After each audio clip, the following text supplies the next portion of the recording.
Sutra of the Past Vows of a Star Bodhisattva. Chapter 1. Spiritual penetrations in the palace of the Trayastrimsha Heaven. Thus I have heard. At one time, the Buddha was in the Trayastrimsha Heaven, speaking Dharma for his mother.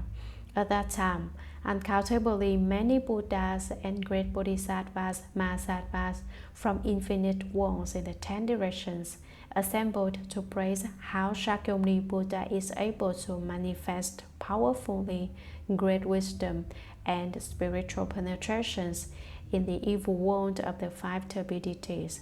They lauded how he regulates and subdues the obstinate beings so that they can learn what causes suffering and what brings bliss.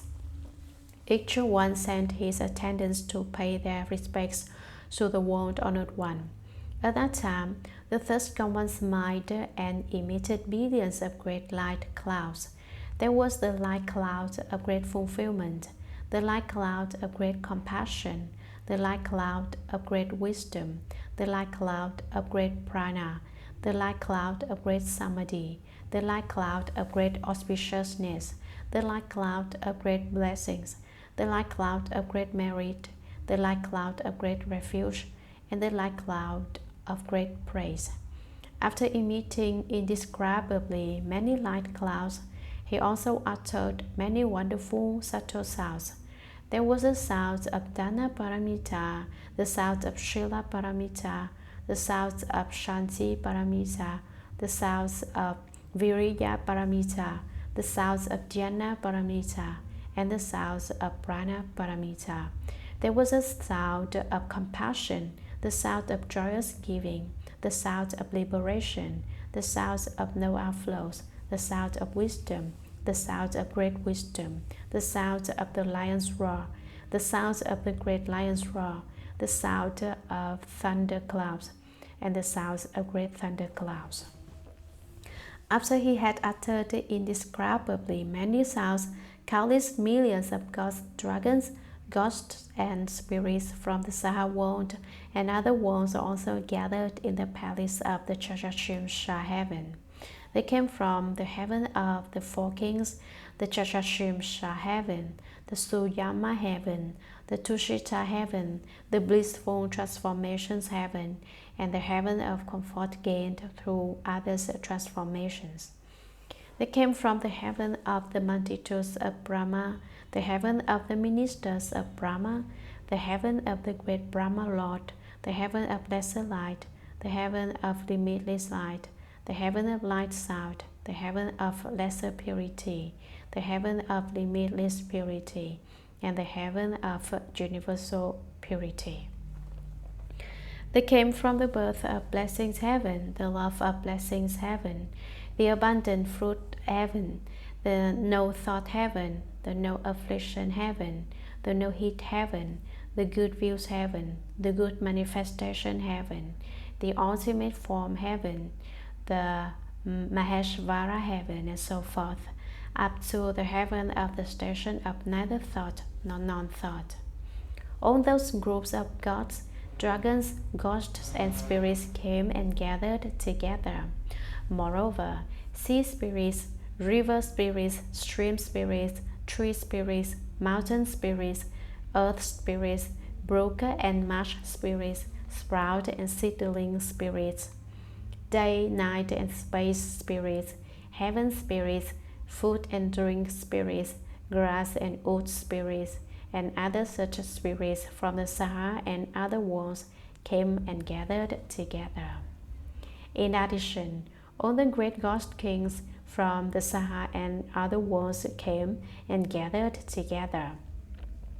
They were the Ghost King Evil Eyes, the Ghost King Blood Drinker, the Ghost King Essence and Energy Eater, the Ghost King Fetus and Egg Eater, the Ghost King Spreader of Sickness, the Ghost King Collector of Poisons, the Ghost King Kind-Hearted, the Ghost King Blessings and Benefits, the Ghost King Great Regard and Respect, and others.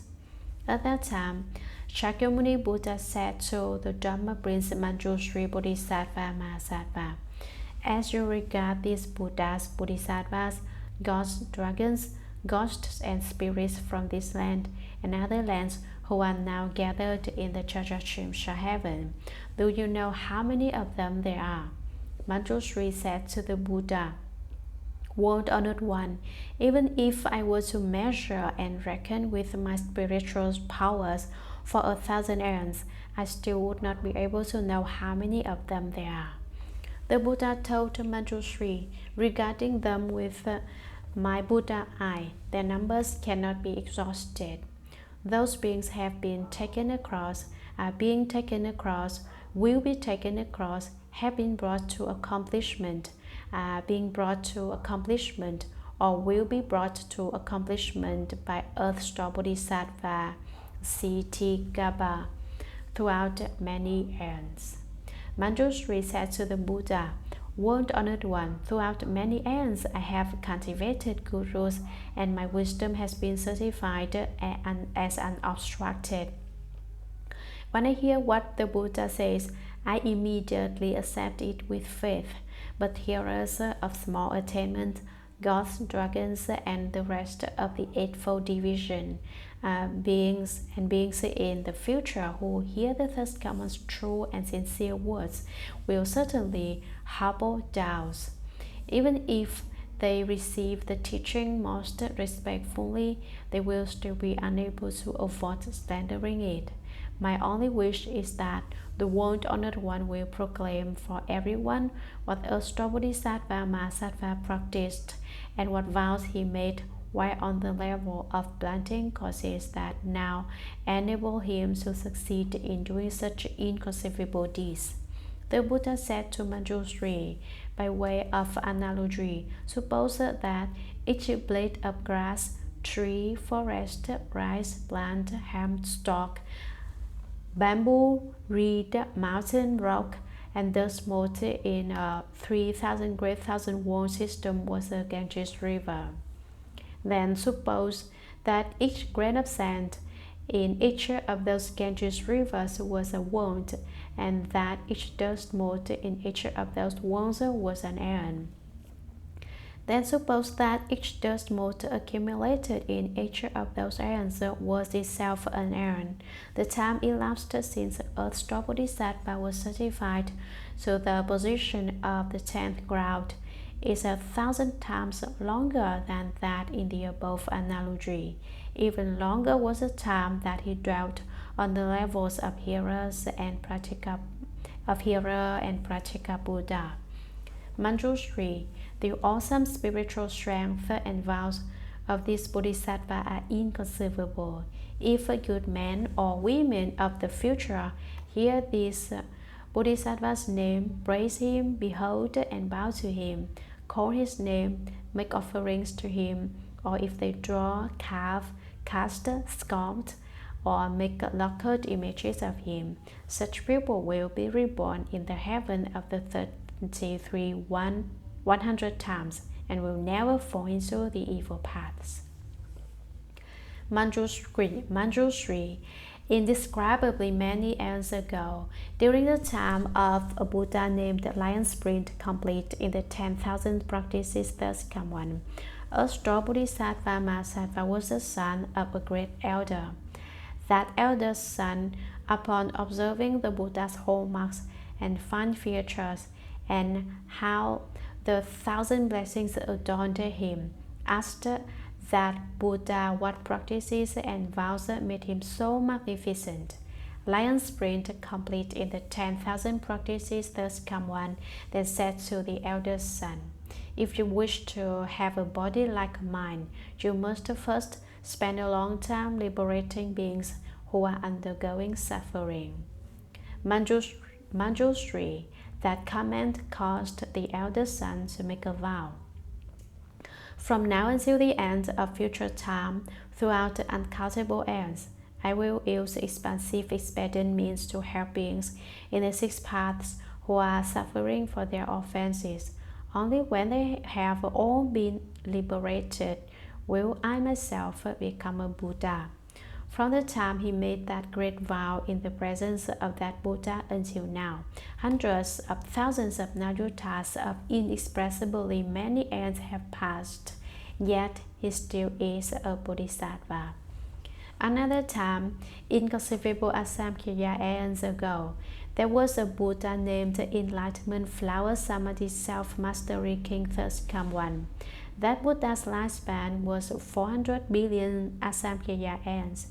During his Dharma image age, there lived a Brahman woman endowed with ample blessings from previous lives who was respected by everyone. Whether she was walking, standing, sitting, or lying down, God surrounded and protected her. Her mother, however, embraced a definite faith and often slighted the triple jewel. The worthy daughter made use of many expedients in trying to convince her mother to hold right views, but her mother never totally believed. Before long, the mother's life ended and her consciousness fell into the relentless hell. When her mother's life ended, the Brahman woman, knowing that her mother had not believed in cause and effect while alive, feared that her karma would certainly pull her into the evil paths. For that reason, she sold the family house and acquired many kinds of incense, flowers, and other gifts. With those, she performed a great offering in that Buddha's stupas and monasteries. She saw an especially fine image of the first common enlightenment flower samadhi self-mastery king in one of the monasteries. As the Brahman woman beheld the honored countenance, she became doubly respectful while thinking to herself, Buddhas are called greatly enlightened ones who have attained all wisdom. If this Buddha were in the world, I could ask him where my mother went after she died. He would certainly know. The Brahman woman then wept for a long time as she gazed longingly upon the thirst come one. Suddenly a voice in the air said, "O weeping worthy woman, do not be so sorrowful. I shall now show you where your mother has gone." The Brahman woman placed her palms together as she addressed space, saying, "Which virtuous divinity is comforting me in my grief?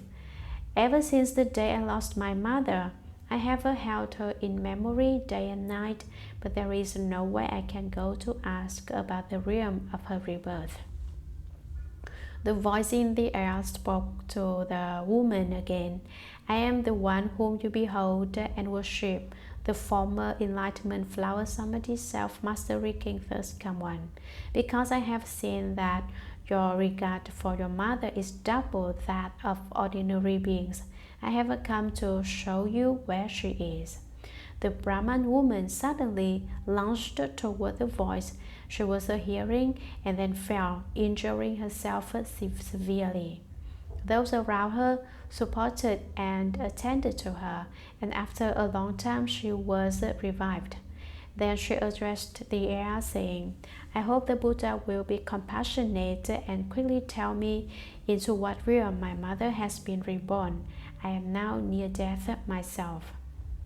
Enlightenment flower samadhi self-mastery king first come one told the worthy woman, "After you make your offerings, return home quickly, sit upright, and concentrate on my name. You will soon know where your mother has been reborn." The Brahman woman bowed to the Buddha and returned home.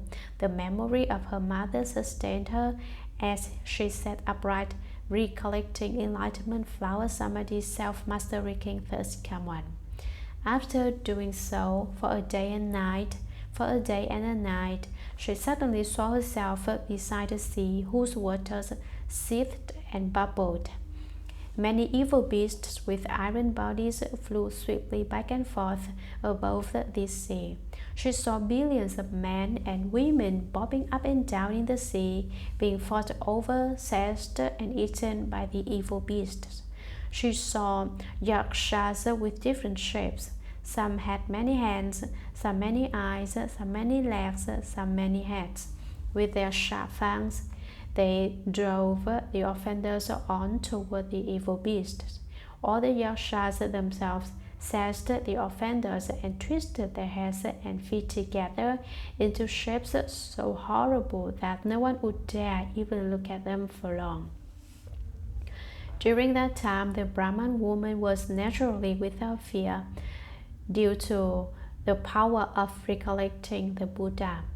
A ghost king named Poisonless bowed his head in greeting and said to the worthy woman, "Welcome, O Bodhisattva. What conditions bring you here?" The Brahman woman asked the ghost king, "What is this place?" Poisonless replied, "We are on the western side of the great iron ring mountain, and this is the first of the seas that encircle it." The worthy woman said, "I have heard that the hells are within the iron ring. Is that actually so?" Poisonless answered, "Yes, the hells are here."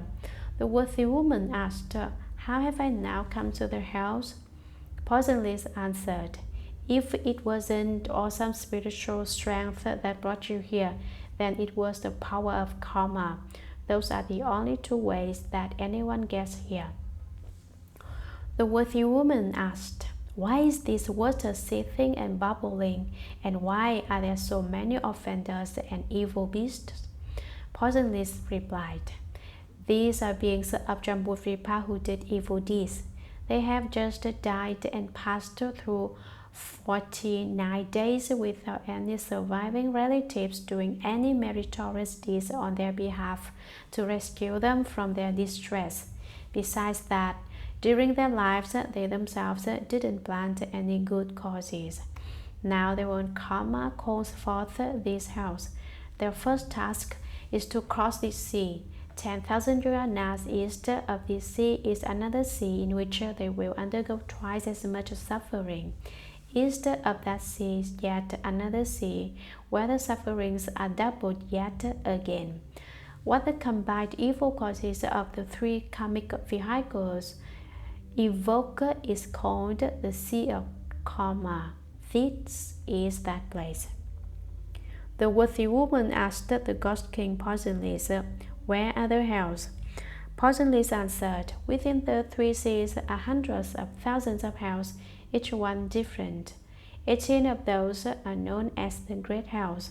500 subsequent ones inflict limitless cruel sufferings. Follow those hundreds of thousands that inflict limitless further sufferings."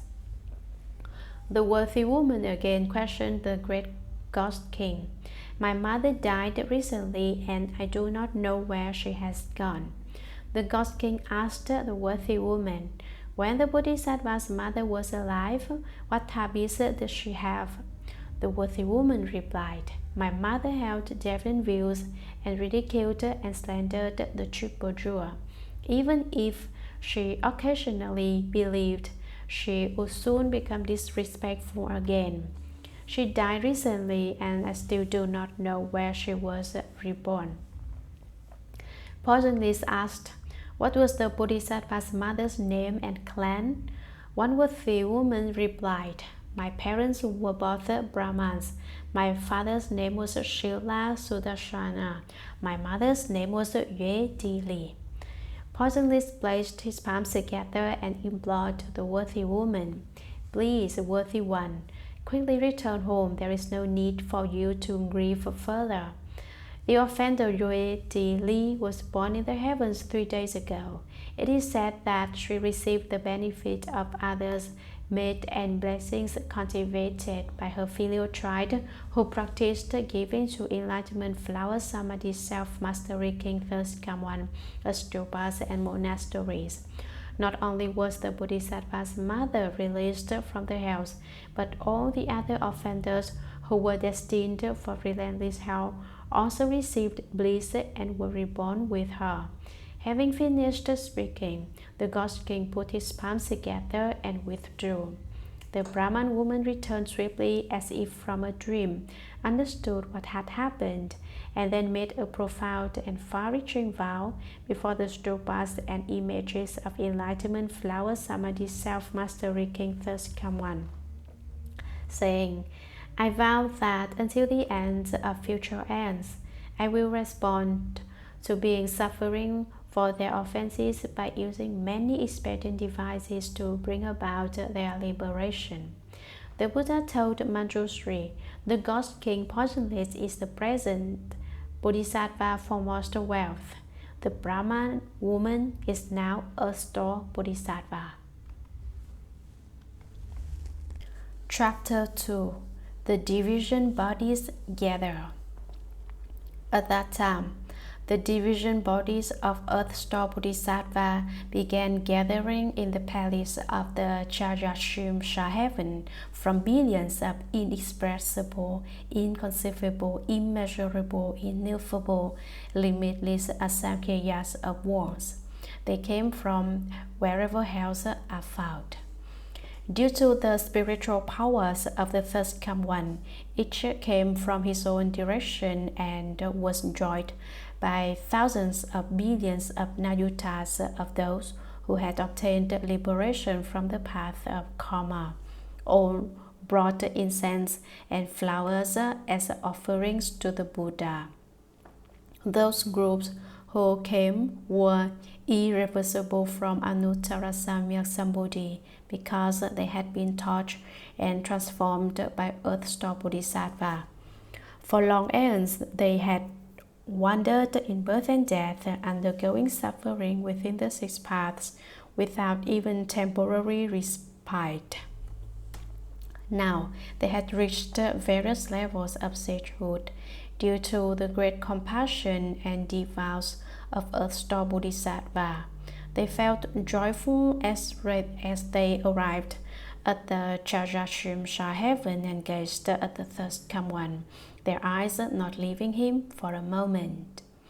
At that time, the world-honored one stretched forth his golden-colored arm and rubbed the crowns of all the division bodies of Earth Store Bodhisattva Mahasattva, gathered from billions of inexpressible, inconceivable, immeasurable, ineffable, limitless samkhya's of worlds, and said, I teach and transform obstinate beings such as these within the evil worlds of the Five Turbidities, causing their minds to be regulated and subdued so that they renounce the deviant and return to the proper.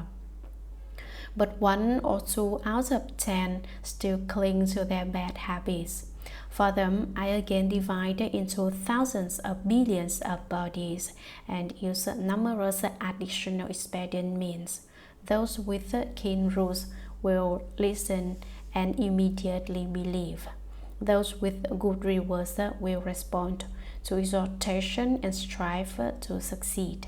Those who are dim and dull will only return after being tortured for a long time. Those whose karma is heavy will fail to show any respect.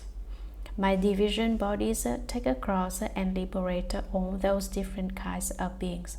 I may appear in a male body. I may appear in a female body. I may appear in the body of a god or dragon. I may appear in the body of a spirit or ghost. I may appear as a mountain, a forest, a stream, a spring, a river, a lake, a fountain, or a well, in order to benefit people. I use all these ways to save beings. I may appear in the body of God Chakra. I may appear in the body of Lord Brahma. I may appear in the body of a well-turning king. I may appear in the body of a lay person. I may appear in the body of a national leader. I may appear in the body of a prime minister. I may appear in the body of an official. I may appear in the body of a bhikshu, a bhikshuni, an upasaka, an upasika, and so forth, up to the body of a hearer, an arhat, and a pratika Buddha, or a bodhisattva, in order to teach and rescue beings. It is not that I appear to them only in the body of a Buddha. Reflect on how I have toiled for repeated ends and endured acute suffering to take across and free stubborn beings who resist being touched and continue to suffer for their offenses. Those not yet subdued undergo retributions according to their karma. If they fall into the evil destinies and are enduring tremendous suffering, then you should remember the gravity of this entrustment I am now making to you here in the palace of the Trayastrimsha Heaven. 5 ways to liberate all beings in the Saha world from now until the time when Maitreya comes into the world. Have them escape suffering forever, encounter Buddhas and receive predictions. At that time, all the division bodies of Earth-store Bodhisattva that came from all those worlds merged into a single form. Then he wept and said to the Buddha, "Throughout long aeons, I have been receiving the Buddha's guidance, and from that have developed inconceivable spiritual power and great wisdom. My division bodies fill worlds as many as grains of sand in millions of billions of Ganges rivers. In each of those worlds, I transform myself into millions of billions of bodies. Each body rescues millions of billions of people, helping them to return respectfully to the Triple Jewel, escape birth and death forever, and reach the bliss of Nirvana. Even if their good deeds within the Buddha Dharma amount to as little as a strand of hair, a drop of water, a grain of sand, a mote of dust, or a tip of a hair, I will gradually take them across, liberate them, and help them gain great benefit. I only hope that the world-honored one will not be worried about beings of the future who have bad karma." In that way, he addressed the Buddha 3 times. I only hope that the world-honored one will not be worried about beings of the future who have bad karma. At that time, the Buddha praised the Earth-store Bodhisattva and said, "Excellent, excellent. I will help you in this work you so willingly undertake. When the vast vows that you keep making throughout so many aeons are fulfilled and all those beings have been saved, then you will be certified as having attained Bodhi." Contemplating the karmic conditions of beings. Chapter 3. At that time, the Buddha's mother, Lady Maya, placed her palms together respectfully and asked Earth-store Bodhisattva, "Great sage, could you tell us about the different kinds of karma that beings of Jambudvipa create and the resulting retributions that they undergo?"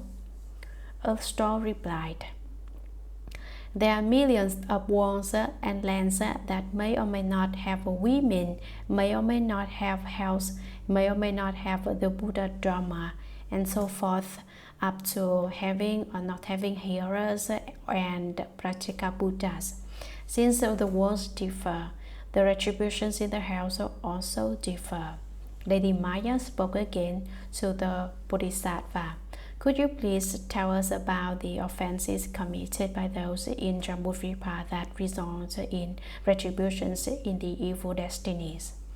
Earth-store replied, "Worthy mother, please listen as I speak briefly about that." The Buddha's mother answered, "Great sage, please do tell us about it." Then Earth-store Bodhisattva said to the worthy mother, "Retributions that result from offenses committed in Jambudvipa are described like this. Beings who are not filial to their parents, even to the point of harming or killing them, will fall into the relentless hell, where for thousands of millions of aeons they will seek escape in vain. Beings who shed the Buddha's blood, slander the Triple Jewel, and do not venerate sutras, will fall into the relentless hell, where for thousands of billions of aeons they will seek escape in vain. Beings who usurp or damage the proper of the eternally dwelling, who defile bhikshus or bhikshunis, who commit sexual acts within the Sangharama, or who kill or harm beings there, will fall into the relentless hell, where for thousands of billions of aeons they will seek escape in vain. Beings who seem to be Shramanas, but in their minds are not Shramanas, who destroy the things of the eternally dwelling, or who deceive lay people, who go against the precepts, and who commit many other evil deeds, will fall into the relentless hell, where for thousands of billions of aeons they will seek escape in vain. Beings who steal the wealth and the property of the eternally dwelling, including its grains, food and drink, and clothing, or who take anything at all that was not given to them, will fall into the relentless hell, where for thousands of billions of aeons they will seek escape in vain. Earth Star continued, Worthy Mother, beings who commit such offenses will fall into the fivefold relentless hell, where they will constantly seek temporary relief from their suffering, but will never receive even a moment's relief. Lady Maya further asked Earth Star Bodhisattva, why is that hell called relentless? Earth Star replied, Worthy Mother, all the hells are within the Great Iron Ring Mountain. The 18 great hells and the 500 subsequent ones each have their own names. There are hundreds of thousands more that also have their own names. The relentless hell is found within the city of hells that encompasses more than 80,000 square miles. That city is made entirely of iron. An unbroken mass of fire extends for 10,000 miles above the city. Within the city are many interconnected hells, each with a different name. There is just one hell called relentless. Its circumference is 18,000 miles. The wall of that hell is 1,000 miles high, totally made of iron, and covered with a fire burning downward that is made by a fire burning upward. Iron snakes and dogs spewing fire rays back and forth along the top of that wall. In that hell, there is a bed that extends for 10,000 miles. One person undergoing punishment sees his or her own body covering the entire bed. When hundreds of thousands of people undergo punishment simultaneously, each still sees his or her own body covering the bed. That is how retributions are undergone by those with the same karma.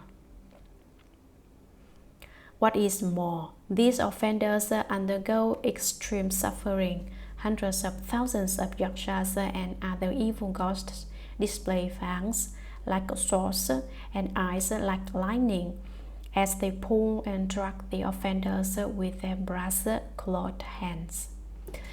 Other yakshas wield huge iron halberds that they use to pierce the offenders' mouths and noses or stab their bellies and backs.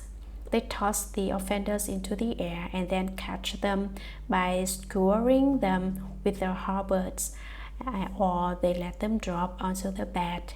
Iron eagles peck at the offenders' eyes, and iron serpents wrap around their necks. Long nails are driven into all their limbs.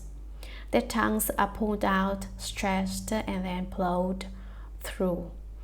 Their internal organs are gouged out, sliced, and mashed.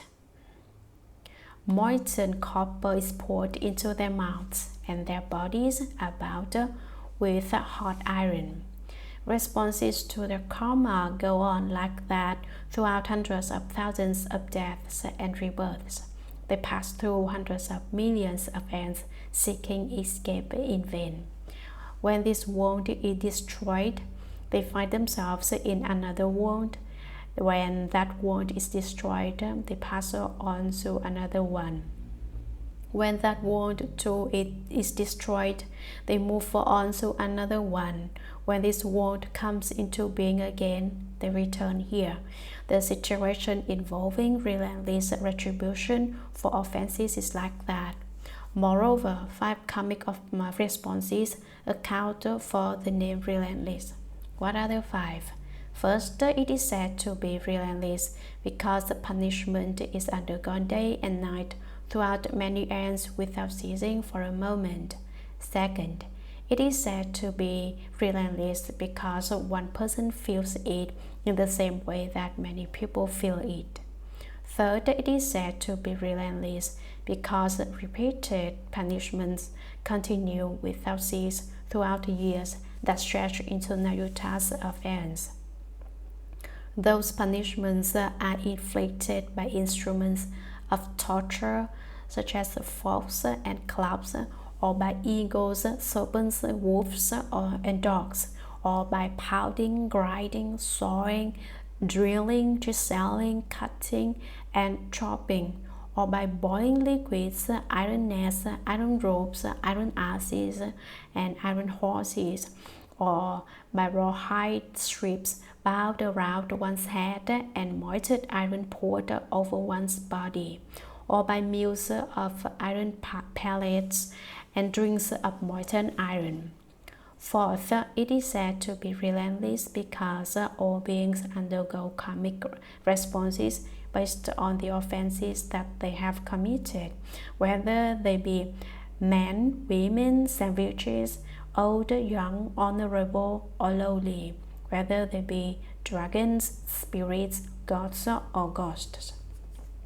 Fifth, it is said to be relentless because offenders continually undergo 10,000 deaths and as many rebirths each day and night from the moment they first enter this hell and on through hundreds of thousands of ends. During that time, they seek even a moment's relief, but it never comes.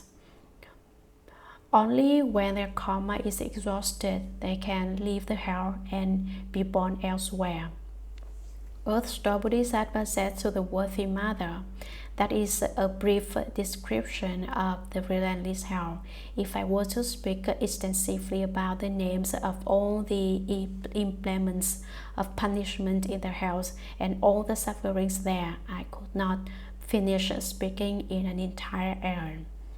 After hearing that, Lady Maya placed her palms together sorrowfully, made obeisance, and withdrew.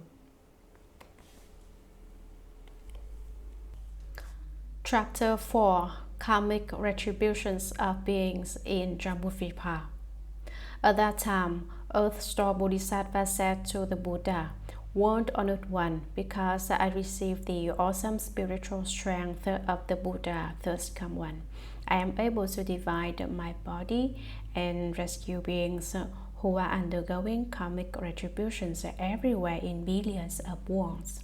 If it were not for the great compassionate strength of the thus come one, I would be unable to manifest such changes and transformations.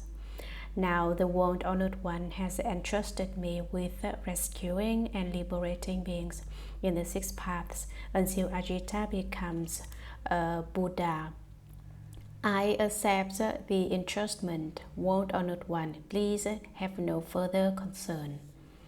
Then the Buddha told Earth-star Bodhisattva, "Beings who have not yet obtained liberation have unfixed natures and consciousnesses. Their bad habits bring bad karma. Their good habits bring rewards. Reacting to situations by committing good or evil deeds causes them to turn in the 5 paths without a moment's rest.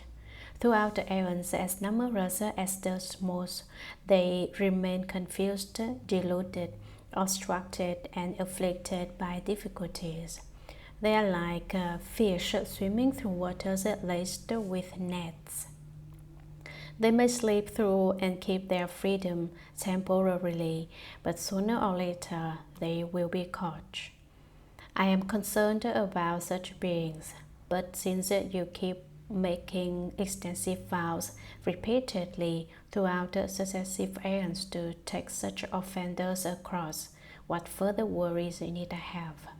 After that was said, a Bodhisattva Mahasattva in the assembly named Samadhi's self-mastery king said to the Buddha, "World Honored One, what vows has the earth-store Bodhisattva made during so many successive events that now cause him to receive the World Honored One's special praise? We hope the World Honored One will tell us about this."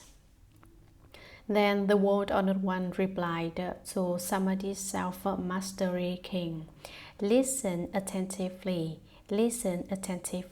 and reflect well on the examples I am about to give you.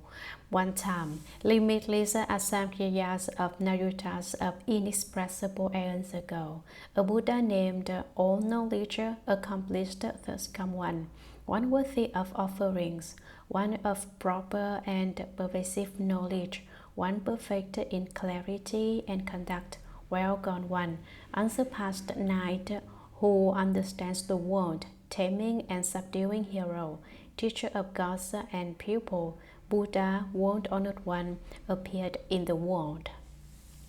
That Buddha's lifespan was 60,000 aeons. Before he became a monk, he was the king of a small country and was friendly with the king of a neighboring country. Both the kings practiced the 10 wholesome deeds and benefited beings.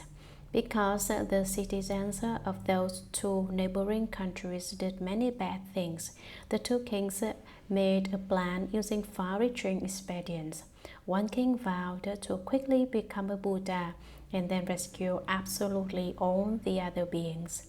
The other king vowed, I do not want to become a Buddha until I first rescue all those who are suffering for their offenses, enabling them to find peace and finally to reach Bodhi.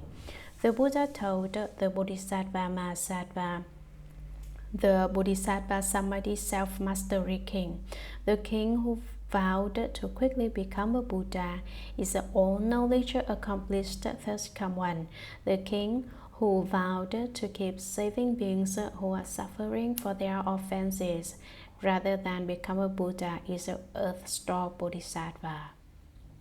Another time, limitless asamkhya aeons ago, a Buddha named Pure Lotus Eyes thus come one appeared in the world. His lifespan was 40 aeons. In his Dharma image age, an arhat who had accumulated blessings from rescuing beings met a woman named Bright Eyes who offered a meal to him once while he was teaching and transforming beings. What is your wish? Asked the arhat. Bright Eyes replied, on the day of my mother's death, I performed meritorious deeds to rescue her, but I do not know where my mother is now. Sympathizing with her, the arhat entered Samadhi to contemplate and saw that Bright Eyes' mother had fallen into a bad destiny where she was undergoing extreme suffering. The arhat asked, Bright Eyes, what unwholesome karma did your mother create while alive that makes her now have to undergo such terrible suffering in a bad destiny? Bright Eyes replied, my mother enjoyed eating fish, turtles, and other sea creatures. She especially liked to fry or broil fish and turtle eggs. Every time she ate those, she took thousands of lives. Oh, Venerable One, please be compassionate and tell me how she can be saved. The arhat took pity on Bright Eyes and used his skillful means. He urged Bright Eyes thus, with a sincere resolve, be mindful of Pure Lotus Eyes thus come one and also make carved and painted images of him. When you do so, both the living and the dead will be rewarded. Bright Eyes heard that, quickly renounced everything she loved, and swiftly commissioned painted images of the Buddha. Then she made offerings before them. The reverence she felt moved her to tears, and she wept in grief as she beheld and bowed to the Buddha. Suddenly, near the end of the night, in a dream, she saw that Buddha's body, dazzling gold in color and as large as Mount Sumeru, emitting great light. He said to Bright Eyes, "Your mother will be born in your household before long, and as soon as that infant can feel hunger and cold, he will speak." Shortly thereafter, a maidservant in the house bore a son who spoke before he was 3 days old. Lowering his head and weeping, he said to Bright Eyes, "The karmic conditions we create during our lives and deaths result in retributions that we ourselves must undergo. I am your mother and have been in darkness for a long time. Since you and I parted, I have repeatedly fallen into the great hells. Upon receiving the power of your blessings, I have been reborn as a servant's child with a short lifespan. 13 years from now, I will fall into the evil paths again. Do you have some way to free me so that I can avoid them?" When Bright Eyes heard those words, she knew without a doubt that they were her mother's. Choked with sobs, she said to the servant's child, "Since you were my mother, you should know your own past offenses. What unwholesome karma did you create that made you fall into the evil paths?" The maiden's son answered, "I am undergoing retribution for 2 kinds of karma, killing and slandering. Had I not received the blessings you earned to rescue me from difficulty, I would not yet be released from that karma." Bright Eyes asked, "What happens in the house when beings undergo retribution for their offenses?" The maidservant's son answered, "I can't bear to speak of the ways in which beings suffer for their offenses. Even if I were to live for 100,000 years, I would find it hard to talk about." When Bright Eyes heard that, he wept bitterly and spoke into the air, saying, "I vow that my mother will be released from the house forever. At the end of these 13 years, she will be done with her heavy offenses and will not go back to the evil paths. O Buddhas of the 10 directions, with your compassion and sympathy, please listen to the vast and mighty vow that I am making for the sake of my mother. If my mother never again enters the 3 evil paths, is never again born into low stations, and will never again be female, then here before the image of pure lotus eyes thus come one, I vow that from this day on, throughout the millions of billions of aeons, I will respond to all beings who are undergoing suffering for their offenses in the house or the 3 evil paths of any world. I vow to rescue them from the bad destinies of the house, hungry ghosts, animals, and the like. Only after beings with such retributions have all become Buddhas will I myself achieve proper enlightenment." After making that vow, she clearly heard pure lotus eyes thus come one say to her, "Bright Eyes, your own great compassion and sympathy will reach your mother through this mighty vow that you are making. My contemplation shows me that after 13 years, your mother will be done with this retribution and will be born as a Brahman with a lifespan of 100 years. After that retribution, she will be born in the land of no concern with a lifespan of uncountable aeons. Later, she will realize the fruition of Buddhahood and save people and gods as numerous as sand grains in the Ganges. Shakyamuni Buddha told Samadhi self-mastery king, the arhata whose blessings helped bright eyes then is now inexhaustible intention Bodhisattva. The mother of bright eyes is now liberation Bodhisattva. Bright eyes herself is now earth store Bodhisattva. He has been extending his compassion and sympathy like that from this generation onward by making vows, as many as Ganges sends, to rescue vast numbers of beings.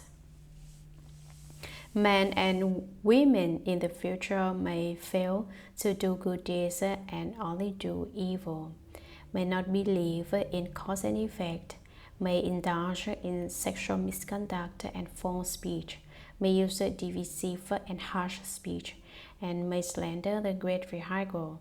Beings with karma like that should certainly fall into bad destinies. But if they encounter good and wise advisors who exhort them and lead them to quickly take refuge with the earth store Bodhisattva, then those beings will just as quickly be released from their retributions in the three evil paths. If those beings are determined and respectful, if they behold, bow to, and praise the Bodhisattva, and if they make offerings of flowers, incense, clothing, jewels, food, and drink to him, they will enjoy supremely wonderful bliss in the heavens for millions of billions of aeons. When their blessings in the heavens end, and they are born as pupils throughout hundreds of thousands of aeons, they will have the potential to be national leaders, able to remember all aspects of causes and effects from previous lives. O Samadhi self-mastery king, Earth Star Bodhisattva has such an inconceivably great, awesome spiritual power that he uses expansively for the benefit of beings. All of you Bodhisattvas should remember this sutra and proclaim and spread it far and wide. Samadhi self-mastery king Bodhisattva said to the Buddha, "World honored one, please do not be concerned. With thousands of billions of Bodhisattvas, Mahasattvas, based on the Buddha's awesome spiritual strength, will certainly proclaim this sutra widely throughout Jambudvipa for the benefit of beings." Having spoken thus to the world-honored one, Samadhi self-mastery king Bodhisattva put his palms together respectfully, bowed, and withdrew. At that time, the four heavenly kings rose from their seats, put their palms together respectfully, and said to the Buddha, "World-honored one, Earth Star Bodhisattva has been making such great vows from distant aeons past until now. Why is it that even now he has not yet finished taking beings across? Why does he continue to renew his vast and mighty vows? Please, world-honored one, explain that for us." The Buddha told the four heavenly kings, "Excellent, excellent. Now, to benefit you and to extend that benefit to people and gods of the present and future, I will speak about how Earth Star Bodhisattva, out of compassion and pity, uses expedient devices within the paths of birth and death in Jambudvipa in the Saha world to rescue, take across, and liberate beings who are undergoing suffering for their offenses." The four heavenly kings replied, "Please, world-honored one, we would like to hear about his work." The Buddha told the four heavenly kings, "From distant aeons past up to the present, Earth Star Bodhisattva has been rescuing and liberating beings. Since his vows are still not fulfilled, he continues with compassion and sympathy to help beings suffering for their offenses in this world. Moreover, he sees the ceaseless tangle of their causes extending on through infinite future ends. Because of that, he renews his vows. Thus, in this world, on the continent of Jambudvipa, This Bodhisattva teaches and transforms beings by means of millions of billions of expedient devices. Oh, for heavenly kings, to kill us, Earth-star Bodhisattva says that short lifespans will be the retribution. To rob us, he says that poverty and acute suffering will be the retribution. To those who indulge in improper sex, he says that rebirth as pigeons or as mandarin drakes or ducks will be the retribution. To those who use harsh speech, he says that quarreling families will be the retribution. To those who slander, he says that being tongueless and having cankerous mouths will be the retribution. To the hateful, he says that being ugly and crippled will be the retribution. So the stingy, he says that not getting what they seek will be the retribution. So gluttons, he says that hunger, thirst, and sicknesses of the throat will be the retribution. To hunters, he says that a frightening insanity that destroys one's life will be the retribution. To those who oppose their parents, he says that being killed in natural disasters will be the retribution. So arsonists who burn mountains and forests, he says that trying to take their own lives in the confusion of insanity will be the retribution. To cruel parents or step-parents, he says that being flogged in the future lives will be the retribution. To those who net and trap young animals, he says that being separated from one's own children will be the retribution. To those who slander the triple jewel, he says that being blind, deaf, or mute will be the retribution. To those who slight the Dharma and regard the teachings with arrogance, he says that remaining in the bad paths forever will be the retribution. To those who destroy or misuse possessions of the eternally dwelling, he says that revolving in the house for hundreds of millions of hands will be the retribution. To those who defy the pure conduct of others and bear false witness against members of the Sangha, he says that remaining in the animal realm forever will be the retribution. So those who scald, burn, behead, maim, or otherwise harm beings, he says that undergoing the very same suffering will be the retribution. So those who violate precepts and the regulations of pure eating, he says that being born as birds or beasts that must suffer from hunger and thirst will be the retribution. So those who make unprincipled and destructive use of things, he says that being unable to ever obtain what they seek will be the retribution. So the arrogant and haughty, he says that being servile and of low station will be the retribution. So those who use backbiting to cause discord among others, he says that being tongueless or having speech impediments will be the retribution. So those with deviant views, he says that being reborn in backward regions will be the retribution. The bad habits involving body, mouth, and mind karma that beings of Jambudvipa perpetuate result in hundreds of thousands of retributions like those. I have only listed a few examples here, since the varying karma created by beings of Jambudvipa brings about different responses. Earth-star Bodhisattva uses hundreds of thousands of expedient means to teach and transform beings.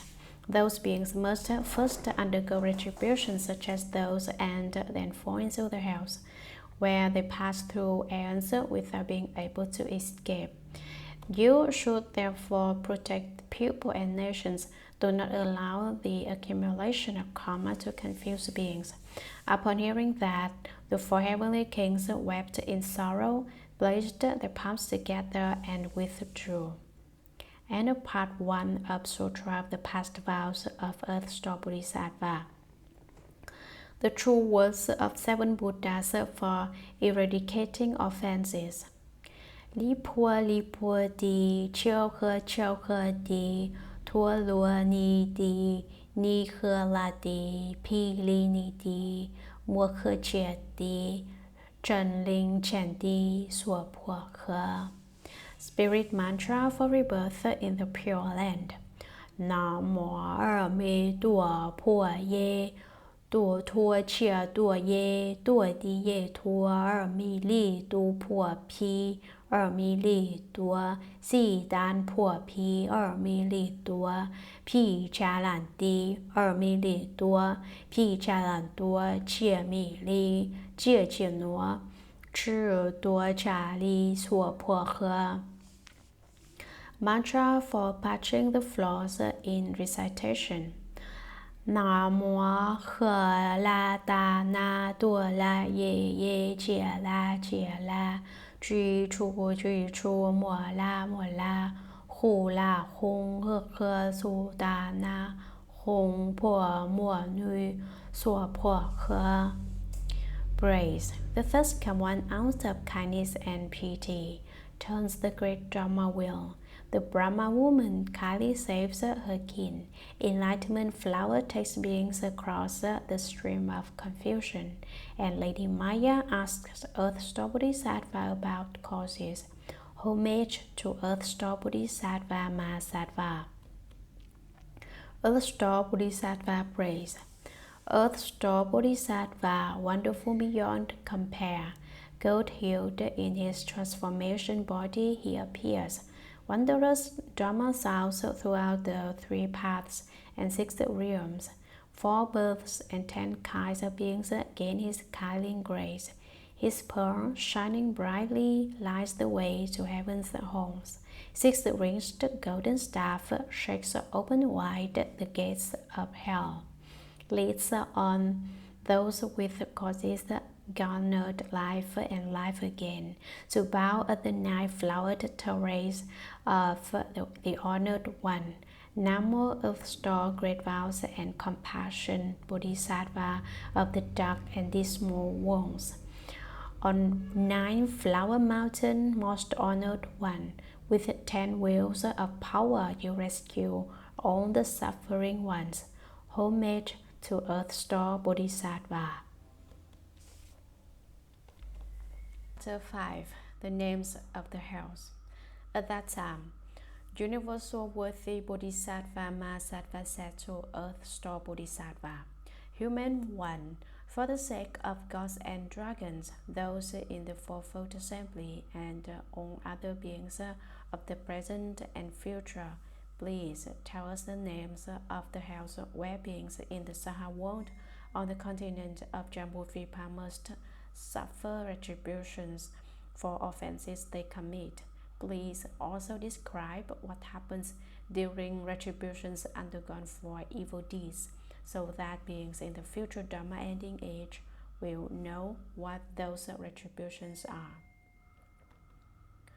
Earth Star Bodhisattva replied, Human one, based on the awesome spiritual power of the Buddha and relying on your strength, great Bodhisattva, I will give a general list of the names of the hells and describe some of what happens during retributions undergone for offenses and evil deeds. Human one, in eastern Jambudvipa there is a mountain range called Iron Ring. That mountain range is pitch black because the light of the sun and moon does not shine on it.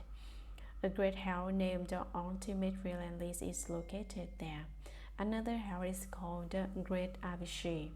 There is also a hell called Four Horns, a hell called Flying Knives, a hell called Fiery Arrows, a hell called Squeezing Mountains, a hell called Piercing Spears, a hell called Iron Carts, a hell called Iron Beds, a hell called Iron Oxen, a hell called iron clothing, a hell called thousand bliss, a hell called iron ashes, a hell called molten copper, a hell called embracing pillar, a hell called flowing fire, a hell called blowing tongues, a hell called hacking heads, a hell called burning feet, a hell called pecking eyes, a hell called iron palace, a hell called quarreling, a hell called iron axe, and a hell called massive hatred.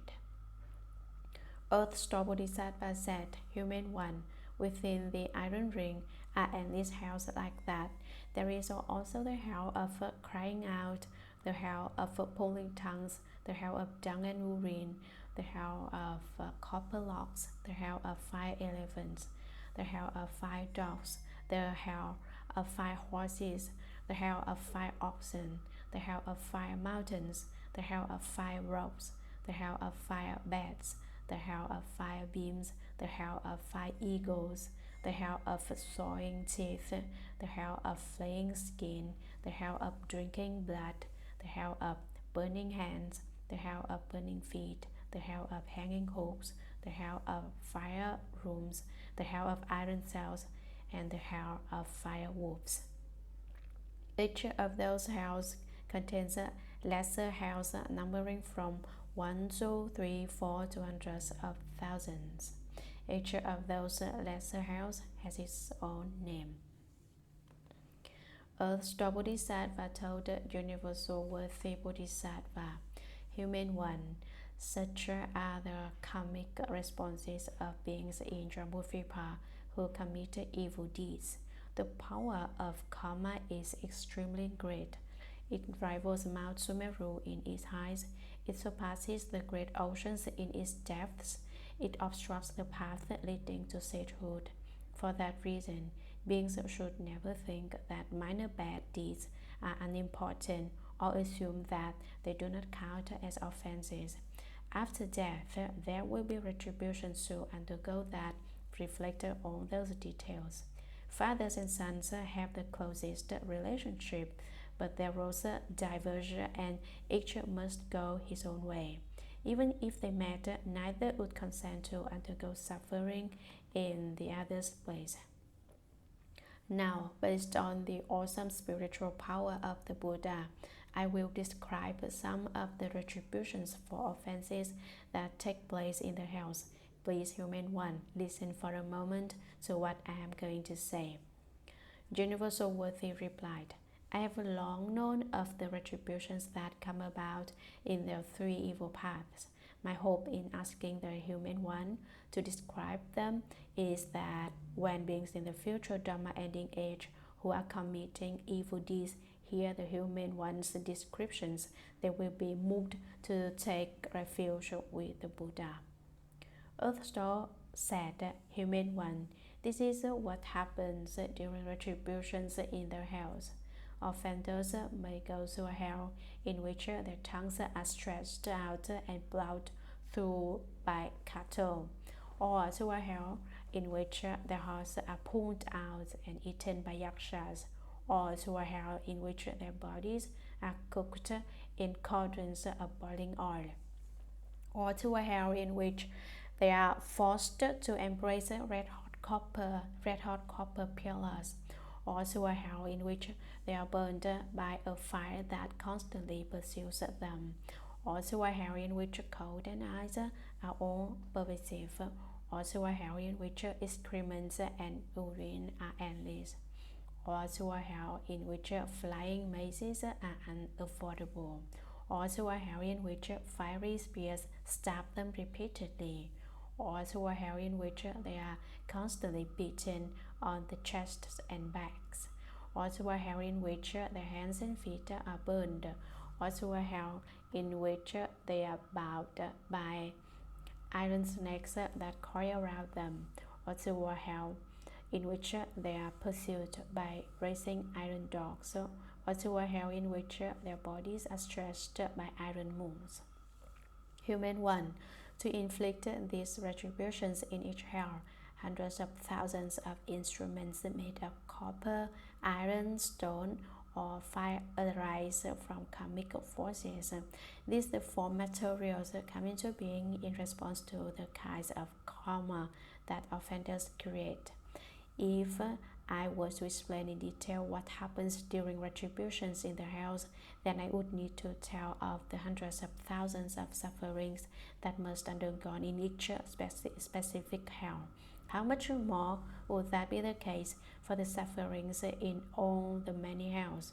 Now, having based myself upon the awesome spiritual power of the Buddha, I have given a general answer to the human one's question.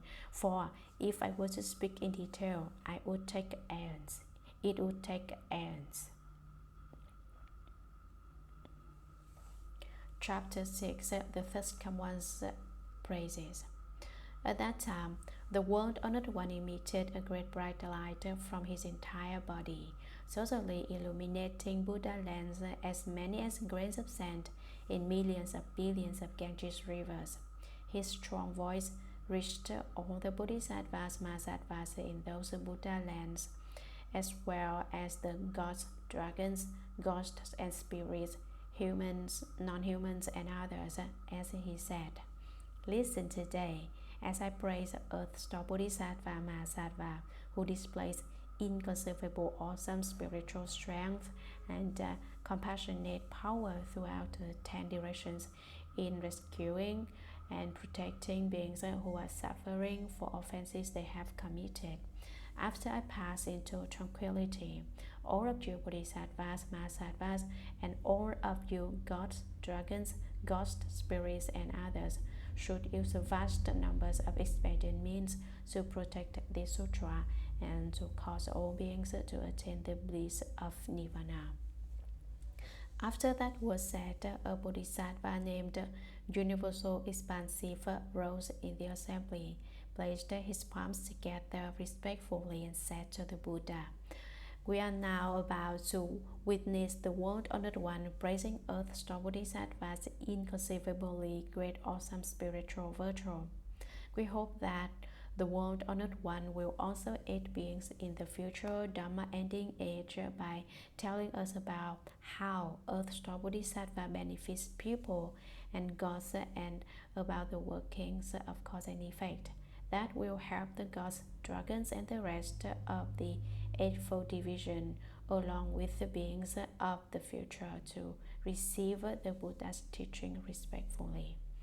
At that time, the world-honored one said to the Bodhisattva universally expansive and to all those in the fourfold assembly, "Listen attentively. Listen attentively. I will briefly describe to you how Earth's Bodhisattva's virtuous deeds keep benefiting people and gods." Universal Expansive replied, "Excellent world-honored one, we will be happy to listen."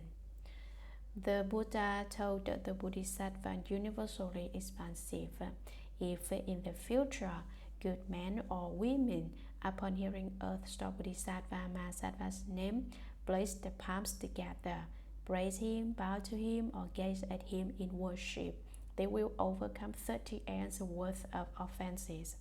Universally expansive, if good men or women gaze upon and bow but wants to painted or drawn images of the Bodhisattva or images made of clay, stone, lacquer, gold, silver, or bronze, they will be reborn 100 times in the heaven of the 33 and will eternally avoid falling into the evil destinies.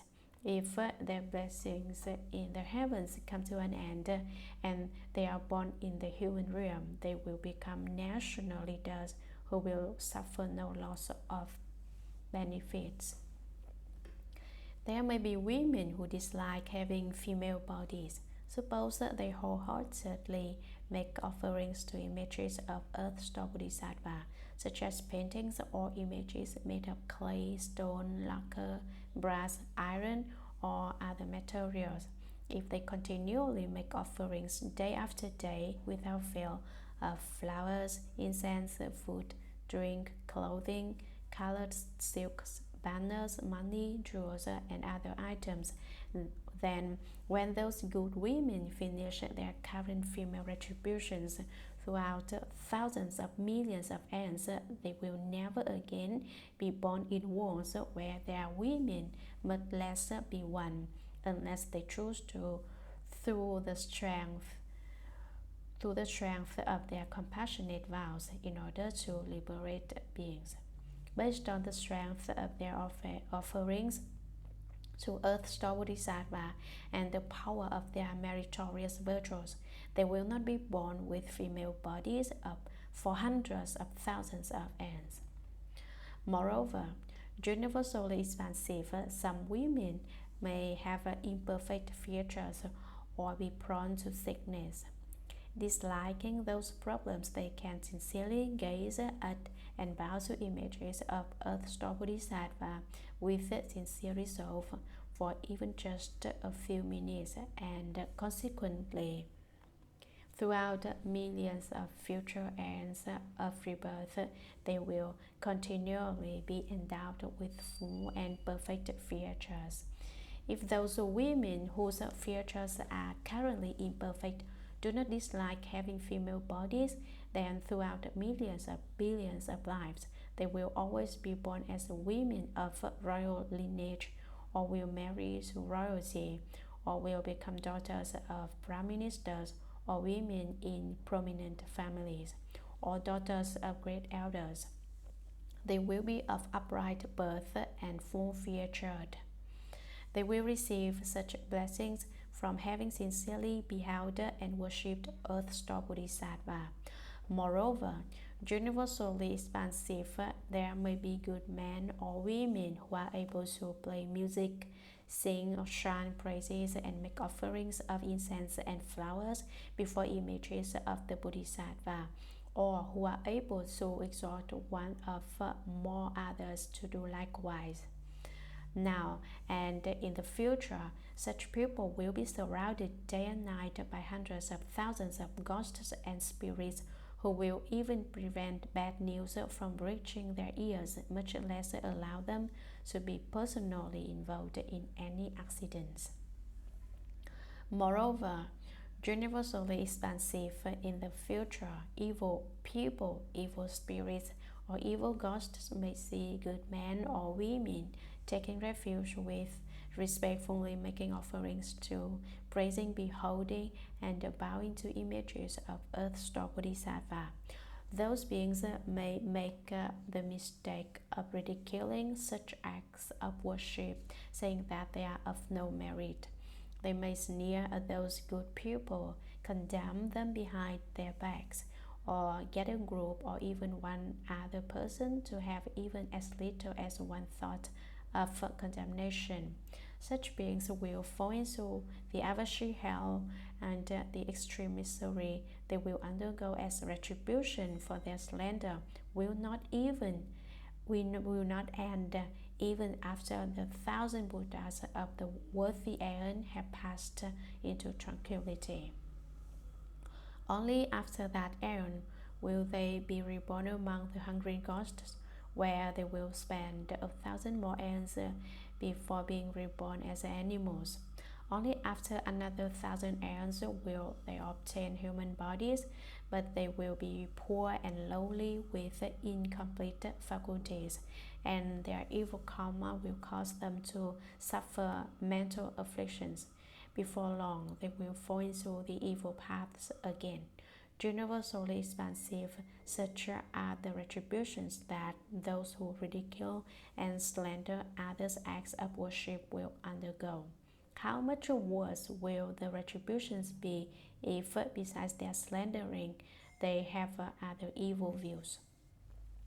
Moreover, universally expansive, in the future, men or women may be ridden for a long time, and in spite of their wishes, be unable either to get well or to die. At night, they may dream of evil ghosts, or of family and relatives, or of wandering on dangerous paths.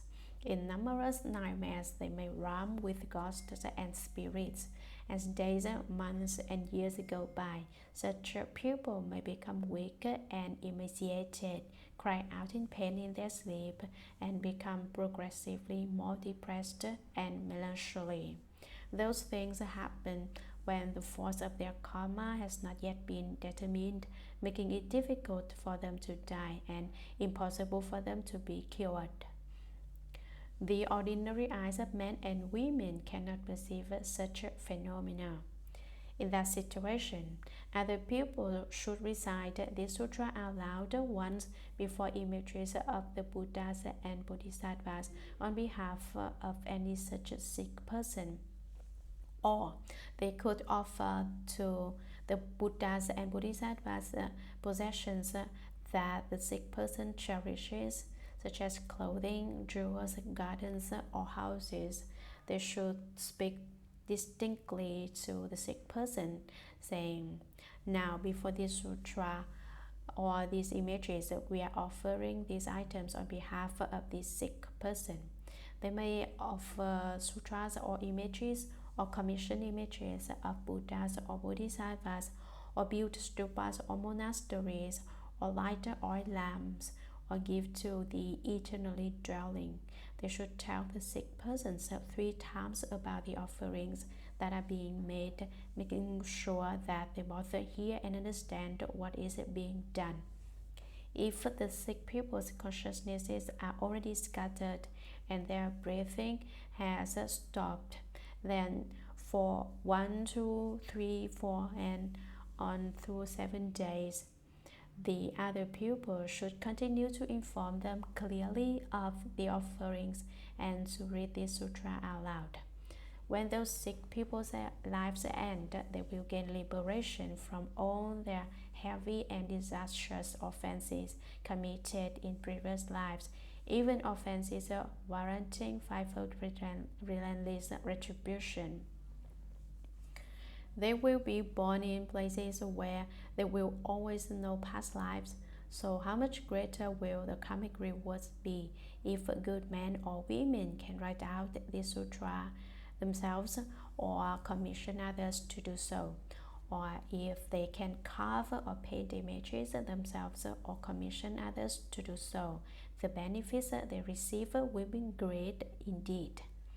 Therefore, universally expansive, if you see people reading and reciting the sutra, or even having a single thought of praise for it, or if you meet someone who reveres it, you should employ hundreds of thousands of expedients to exhort such people to be diligent and not retreat. In both the present and the future, they will be unable to obtain thousands of billions of inconceivable meritorious benefits. Moreover, universally expansive beings in the future, while dreaming or drowsy, may see ghost spirits and other forms that are either sad, weeping, worried, fearful, or terrified. Those are all fathers, mothers, sons, daughters, brothers, sisters, husbands, wives, and other relatives from 1, 10, 100, or 1,000 lives past, who have not yet been able to leave the bad destinies. They have nowhere to turn for the powerful blessings needed to rescue them, and so they try to communicate with their closest descendants, hoping that those relatives will use some skillful means to help them get out of the evil paths. Universal expansive, using your spiritual power, exhort those descendants to recite this sutra with a sincere resolve before the images of Buddhas or Bodhisattvas, or to request others to recite it either 3 or 7 times. When the sutra has been read aloud the proper number of times, relatives in the evil paths will obtain liberation and never again appear to those who are dreaming or drowsy. Moreover, universal expansive people of low station and those who are slaves or bonded or deprived of their freedom in other ways may be aware of their past deeds and wish to repent of them and reform. If, while beholding and bowing to Earth Star Bodhisattva's image with sincere resolve for 7 days, they are able to recite his name a full 10,000 times, then when their current retribution ends, those people will always be born into wealth and honor for hundreds of thousands of lives. How much the more will they avoid any of the sufferings of the three evil paths?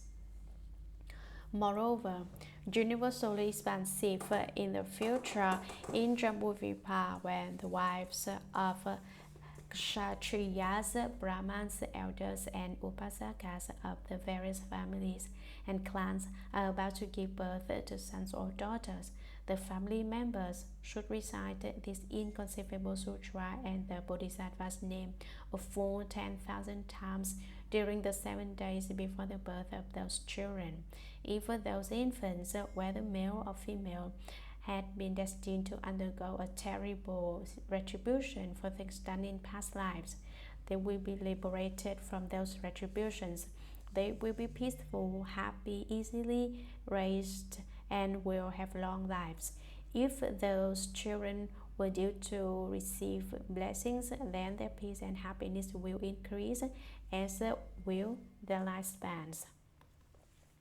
Moreover, universal expansive on the 1st, 8th, 14th, 15th, 18th, 23rd, 24th, 28th, 29th, and 30th days of the lunar month, the offenses of beings are tabulated and their gravity assessed.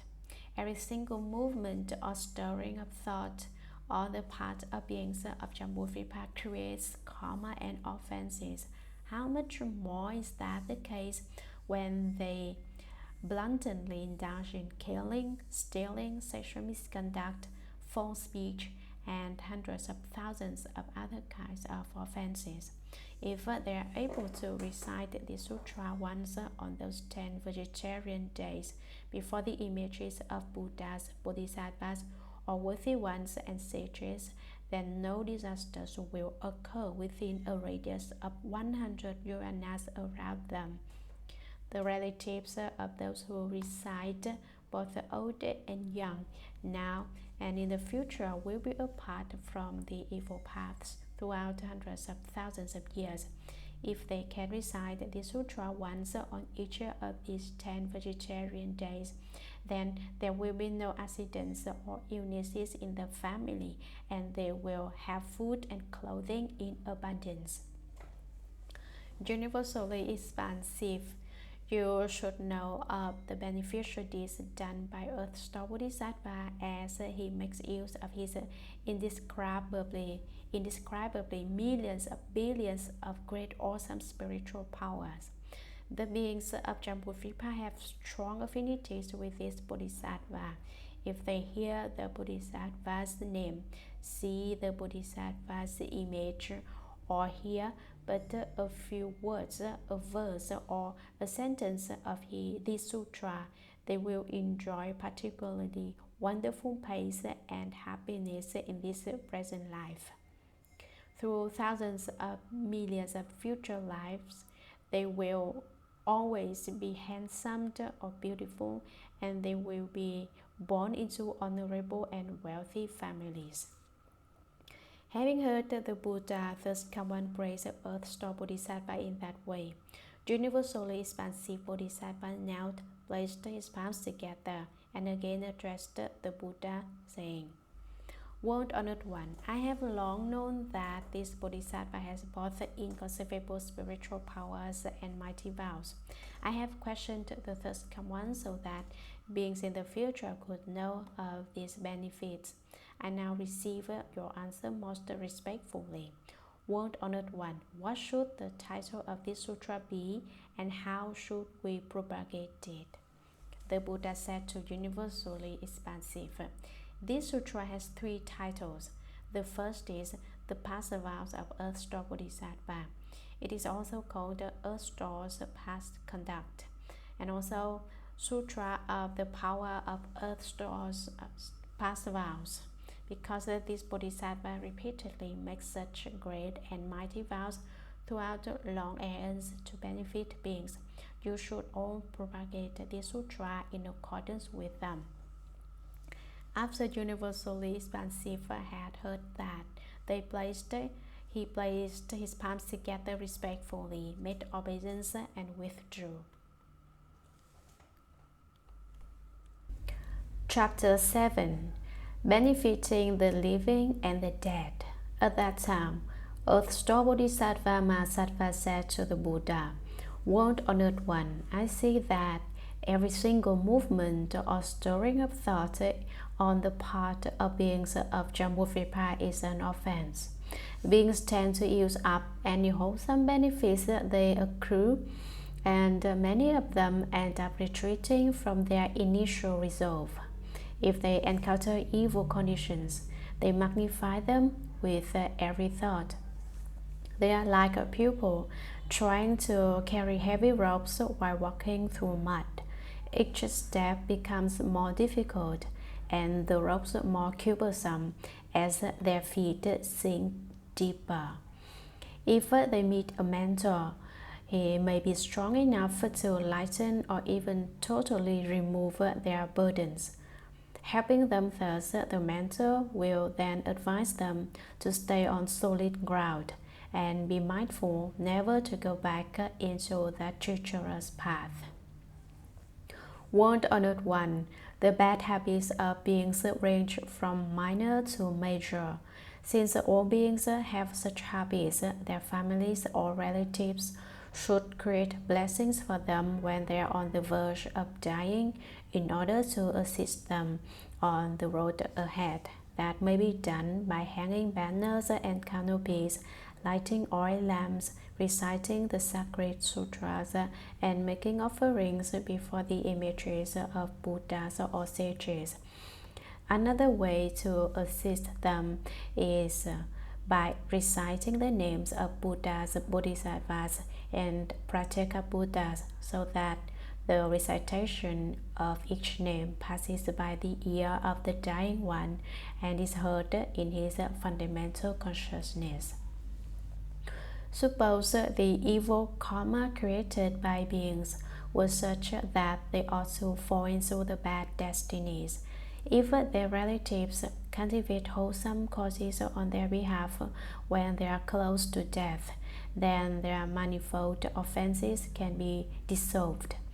If relatives can further do many good deeds during the first 49 days after the death of such beings, then the deceased can leave the evil destinies forever, be born as humans and gods, and receive supremely wonderful bliss.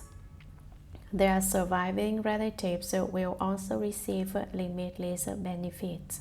Therefore, before the Buddhas, world-honored ones, as well as before the gods, dragons, and the rest of the Eightfold Division, humans and non-humans, I now exhort beings of Jambudvipa to be careful to avoid harming, killing, and doing other unwholesome deeds, to refrain from worshipping ghosts and spirits or making sacrifices to them, and never to call on mountain sprites on the day of death.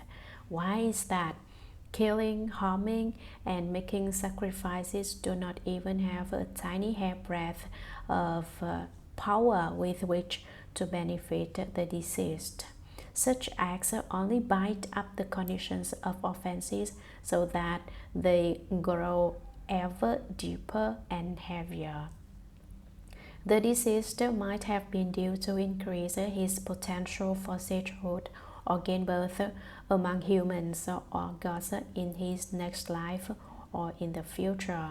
But if his family commits offenses in his name, his good rebirth will be delayed. How much more would that be the case for people on the verge of death who during their lives had failed to plant even a few good roots?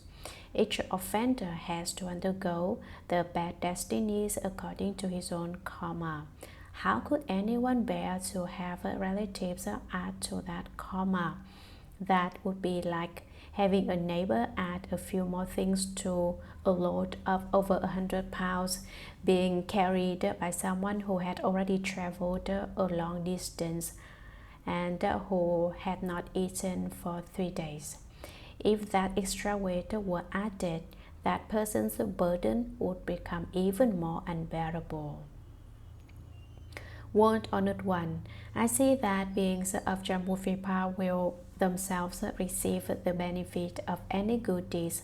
They are able to do that accord with the Buddha's teachings. That holds true even when the deeds are as small as a strand of hair, a drop of water, a grain of sand, or a mote of dust.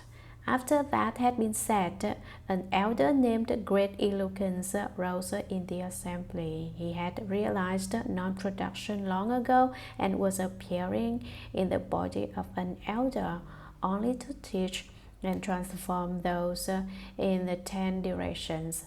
Putting his palms together respectfully, he asked Earth Store Bodhisattva, Great Lord, after people in Jambudvipa die and their close and distant relatives cultivate merit by making vegetarian meal offerings and doing other such good deeds, will the deceased obtain merit and virtue significant enough to bring about their liberation? Earth Store replied, Elder, based on the awesome power of the Buddhas, I will now expound this principle for the sake of beings of the present and future. Elder, if beings of the present and future, when on the verge of dying, hear the name of one Buddha, one Bodhisattva, or one Pratyeka Buddha, they will attain liberation whether they have committed offenses or not. When men or women laden with offenses who failed to plant good causes die, even they can receive 1/7 of any merit dedicated to them by relatives who do good deeds on their behalf. The other 6/7 of the merit will return to the living relatives who did the good deeds. It follows that good men and women of the present and future who cultivate while they are strong and healthy will receive all of the benefit derived. The arrival of the great ghost of impermanence is so unexpected that the deceased one's consciousness is first roam in darkness and obscurity, unaware of offenses and blessings. For 49 days, the deceased are as if deluded or deaf, or as if in courts where their karmic retributions are being decided. Once judgment is fixed, they are reborn according to their karma. In the time before rebirths are determined, the deceased suffer from thousands upon thousands of anxieties. How much more is that the case for those who are to fall into the bad destinies? Throughout the 49 days, those whose lives have ended and who have not yet been reborn will be hoping every moment that their immediate relatives will earn blessings powerful enough to rescue them. At the end of that time, the deceased will undergo retribution according to their karma. If someone is an offender, he may pass through hundreds of thousands of years without even a day's liberation. If someone's offenses deserve fivefold relentless retribution, he will fall into the great hells and undergo incessant suffering throughout hundreds of millions of aeons. Moreover, Elder, when beings who have committed karmic offenses die, their relatives may prepare vegetarian offerings to aid them on their karmic paths. In the process of preparing the vegetarian meal and before it has been eaten, rice, washing water, and vegetable leaves should not be thrown on the ground. Before the food is offered to the Buddhas and the Sangha, no one should eat it. If there is laxness or transgression in this matter, then the deceased will receive no strength from it. But if purity is rigorously maintained in making the offering to the Buddhas and the Sangha, the deceased will receive 1/7 of the merit. Therefore, elder, by performing vegetarian offerings on behalf of deceased fathers, mothers, and other relatives while making earnest supplication on their behalf, beings of Jambudvipa benefit both the living and the dead. After that was said, thousands of billions of nayutas of ghosts and spirits of Jambudvipa who were in the palace of the Trayastrimsha Heaven made the unlimited resolve to attain Bodhi. The elder great eloquence made obeisance and withdrew. Chapter 8. Praises of Lord Dharma and his followers. At that time, from within the Iron Ring Mountain, Lord Dharma and his following of infinite ghost kings came before the Buddha in the Trayastrimsha Heaven. They were the Ghost King Evil Poison, the Ghost King Many Evils, the Ghost King Great Argument, the Ghost King White Tiger, the Ghost King Blood Tiger, the Ghost King Crimson Tiger, the Ghost King Spreading Disaster, the Ghost King Flying Body, the Ghost King Lightning Flash, the Ghost King Wolfed Tooth, the Ghost King Thousand Eyes, the Ghost King Animal Eater, the Ghost King Rock Bearer, the Ghost King Lord of Bad News, the Ghost King Lord of Calamities, the Ghost King Lord of Food, the Ghost King Lord of Wealth, the Ghost King Lord of Domestic Animals, the Ghost King Lord of Birds, the Ghost King Lord of Beasts, the Ghost King Lord of Mountain Sprites, the Ghost King Lord of Birth, the Ghost King Lord of Life, the Ghost King Lord of Sickness, the Ghost King Lord of Danger, the Ghost King Three Eyes, the Ghost King Four Eyes, the Ghost King Five Eyes, the Ghost King Chuli Shu, the Great Ghost King Chuli Shu, the Ghost King Chuli Cha, the Great Ghost King Chuli Cha, the Ghost King No Cha, the Great Ghost King No Cha, and other such great ghost kings. With them were hundreds of thousands of minor ghost kings who dwelt throughout Jambudvipa, each residing over certain jurisdictions. Aided by the Buddha's awesome spiritual strength and the power of Earth-Star Bodhisattva Mahasattva, all these ghost kings joined Lord Dharma in the Trayastrimsha Heaven, and together they stood to one side. Then Lord Dharma knelt, placed his palms together, and said to the Buddha, "World Honored One, aided by the Buddha's awesome spiritual strength and the power of Earth-Star Bodhisattva, I have been able to come here with all these ghost kings to join this great assembly in the Trayastrimsha Heaven, which will be very much to our benefit. There is now a small doubt that I should like to express, and we hope the World Honored One will be compassionate and resolve it." The Buddha told Lord Dharma, "I will answer any question you would like to ask."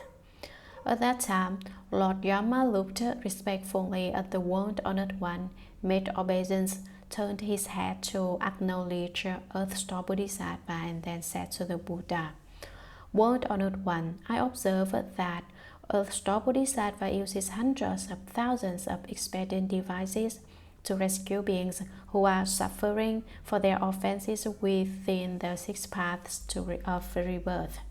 I see that he does so unstintingly,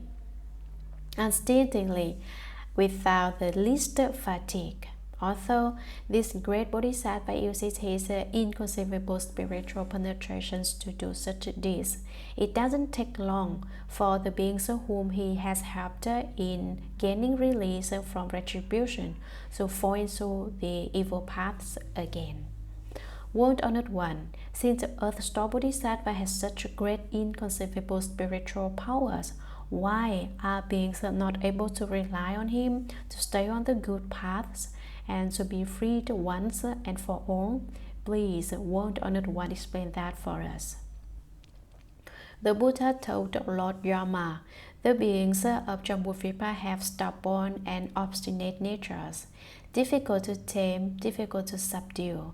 This great Bodhisattva continually rescues such beings throughout hundreds of thousands of years, causing them to obtain liberation quickly.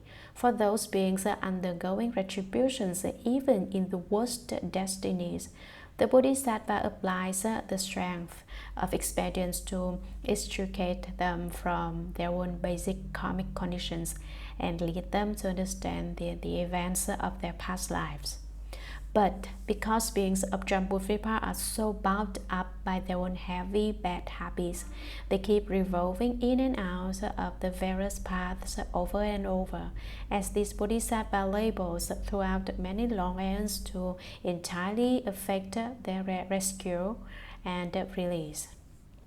They are like people who, in confusion, lose their way home and take a dangerous road by mistake. On that dangerous road are many yakshas, tigers, wolves, lions, serpents, and vipers. Those confused people are sure to be harmed very quickly on that dangerous path. But then they meet a knowledgeable guide, skilled in avoiding all the potential harm, including the toxins of the yakshas and others. This mentor begins to lead the travelers off that dangerous path, saying, "Beware, everyone. What business has brought you onto this road? What kinds of special skills do you have to avoid all those dangers?" Hearing that, the confused travelers realize that they are on a dangerous path and turn back, attempting to escape. The kind guide then tells them to join hands, leads them off the dangerous path, and helps them avoid the deadly peril. When they reach a safe road, the travelers are relieved and calm down.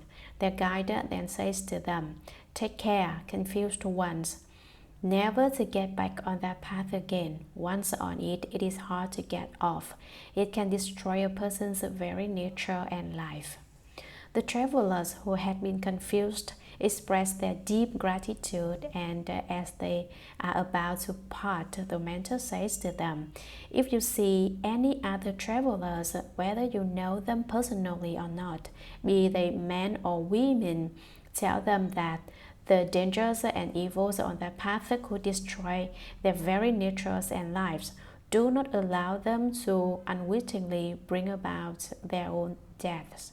In the same way, Earth-store Bodhisattva, replete with great compassion, rescues beings who are suffering for their offenses and enables them to be born among humans and gods, where they enjoy wonderful bliss.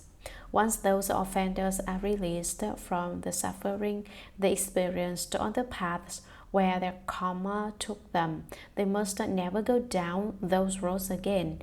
They are like the lost pupil who mistakenly took a dangerous path and were led to safety by a kind mentor.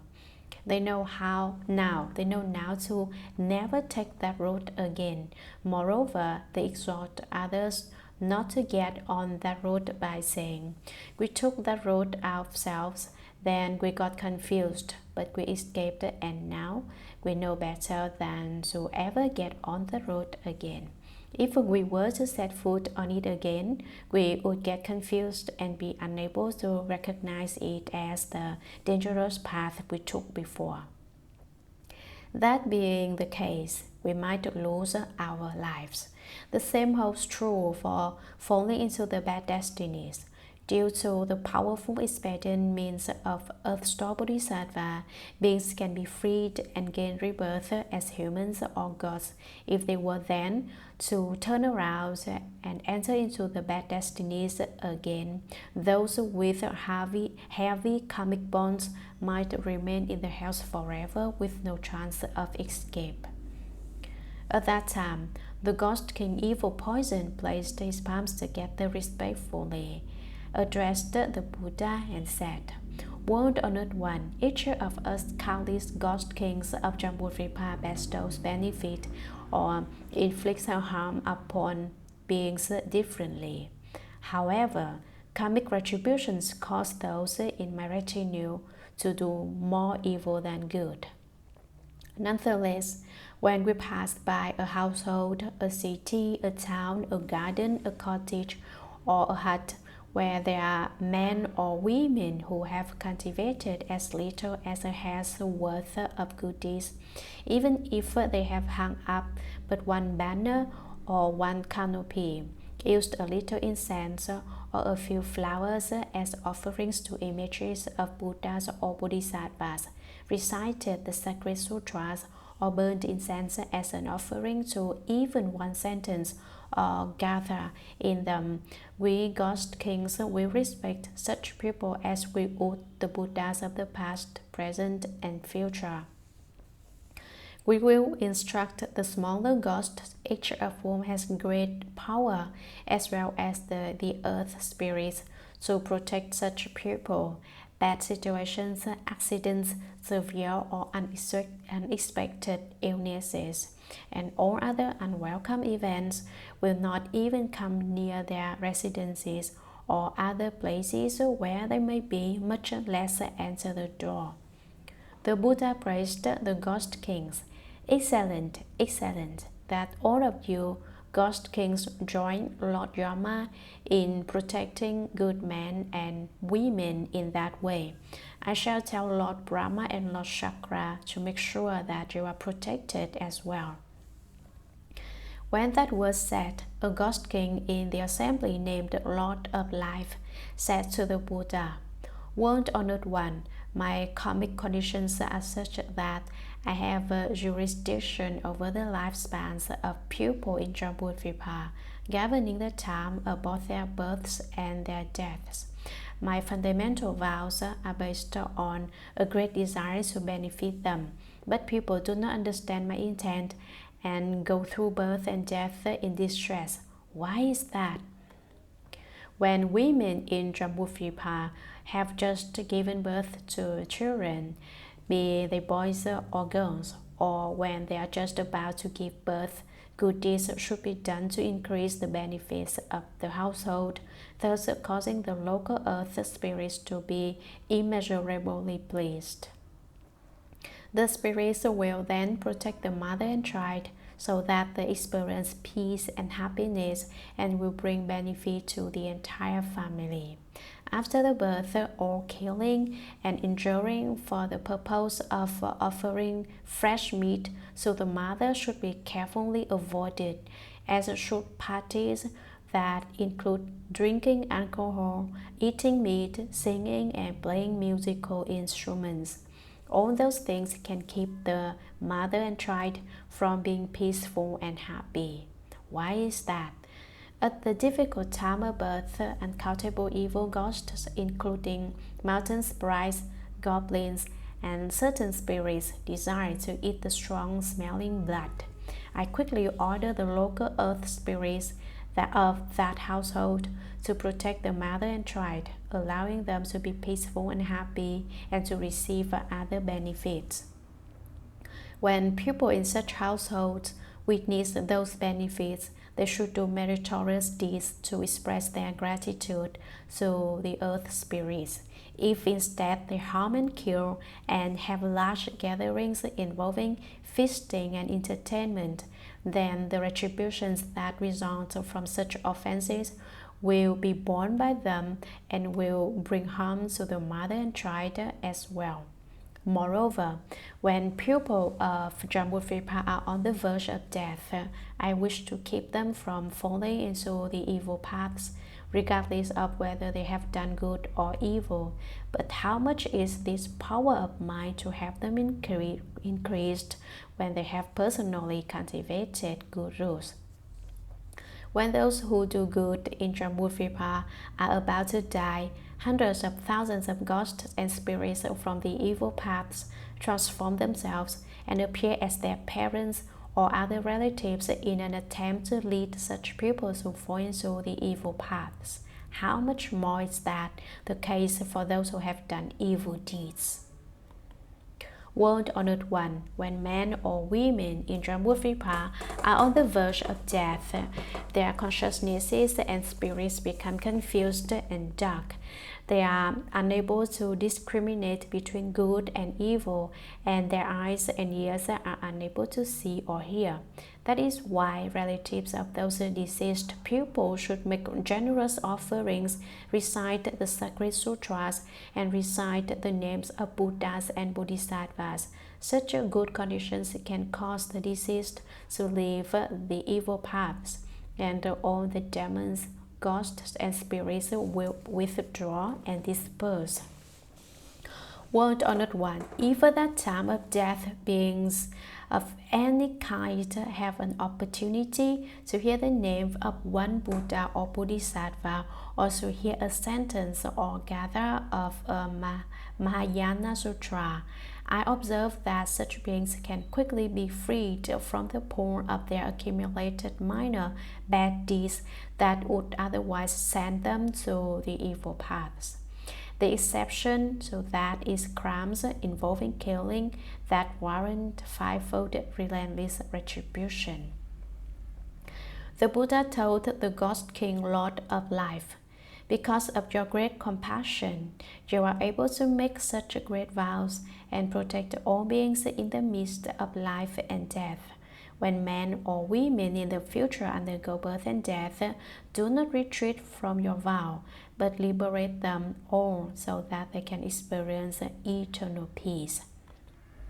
The Ghost King told the Buddha, please do not be concerned. Until the end of my life, in every thought I shall protect beings of Jambudvipa, at the time both of birth and of death, so that they all find tranquility. I only wish that at the time of birth and death, they would believe what I say, so that they could all be liberated and gain many benefits. At that time, the Buddha told the Earth Star Bodhisattva, this great Ghost King, Lord of Life, has already passed through hundreds of thousands of lives as a great Ghost King, protecting beings during both birth and death. Only because of this great being's compassionate vows does he appear thus in the body of a great Ghost King, for in reality he is not a ghost. After 170 aeons have passed, he will become a Buddha named No Appearance Thus Come One. His aeon will be called happiness, and his world will be named pure dwelling. That Buddha's lifespan will continue for incalculable aeons. Earth Star, the circumstances surrounding this great Ghost King are thus. They are inconceivable, and the pupil and ghosts whom he rescues are countless. And a part 2 of Sutra of the past vows of Earth Star Bodhisattva. The true words of 7 Buddhas for eradicating offenses. Li po di, chiao he di, tua lo ni di, ni he la di, pi li ni di, mo he jie di, chen ling chen di, suo po he. Spirit mantra for rebirth in the Pure Land. Nam Mô Er Mi Đua Pua Ye, Đua Thua Chia Đua Ye, Đua Di Ye Thua Er Mi Li Du Pua Pi, Er Mi Li Đua Si Dan Pua Pi, Er Mi Li Đua Pi Cha Lan Di, Er Mi Li Đua Pi Cha Lan Đua, Chia Mi Li Chia Chia Nua, Chu Đua Cha Li Suo Pua He. Mantra for patching the flaws in recitation. Nam Mô He La Ta Na, Đua La Ye Ye Chia La, Ju Chu Mo La, Hu La Hong, He Su Ta Na Hong, Po Mo Nu, Suo Po He. Praise. Universal worthy requests.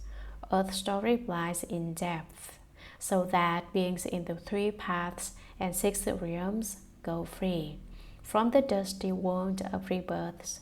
Universally expansive asks the Tathagata and learns of predictions and the 10 fasting days, so that all reach the lotus terrace. Homage to Earth's Bodhisattva Mahasattva. Earth's Bodhisattva praise. Earth's Bodhisattva, wonderful beyond compare, gold-hued in his transformation body he appears, wondrous Dharma sounds throughout the 3 paths and 6 realms. 4 births and 10 kinds of beings gain his kindly grace. His pearl, shining brightly, lights the way to heaven's homes.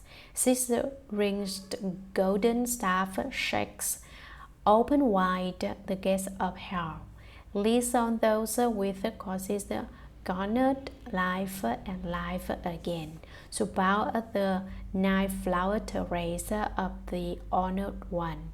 Namo Earth Store Great Vows and Compassion, Bodhisattva of the dark and dismal worlds, on 9-flower mountain, most honored one, with 10 wheels of power, you rescue all the suffering ones. Homage to Earth Store Bodhisattva.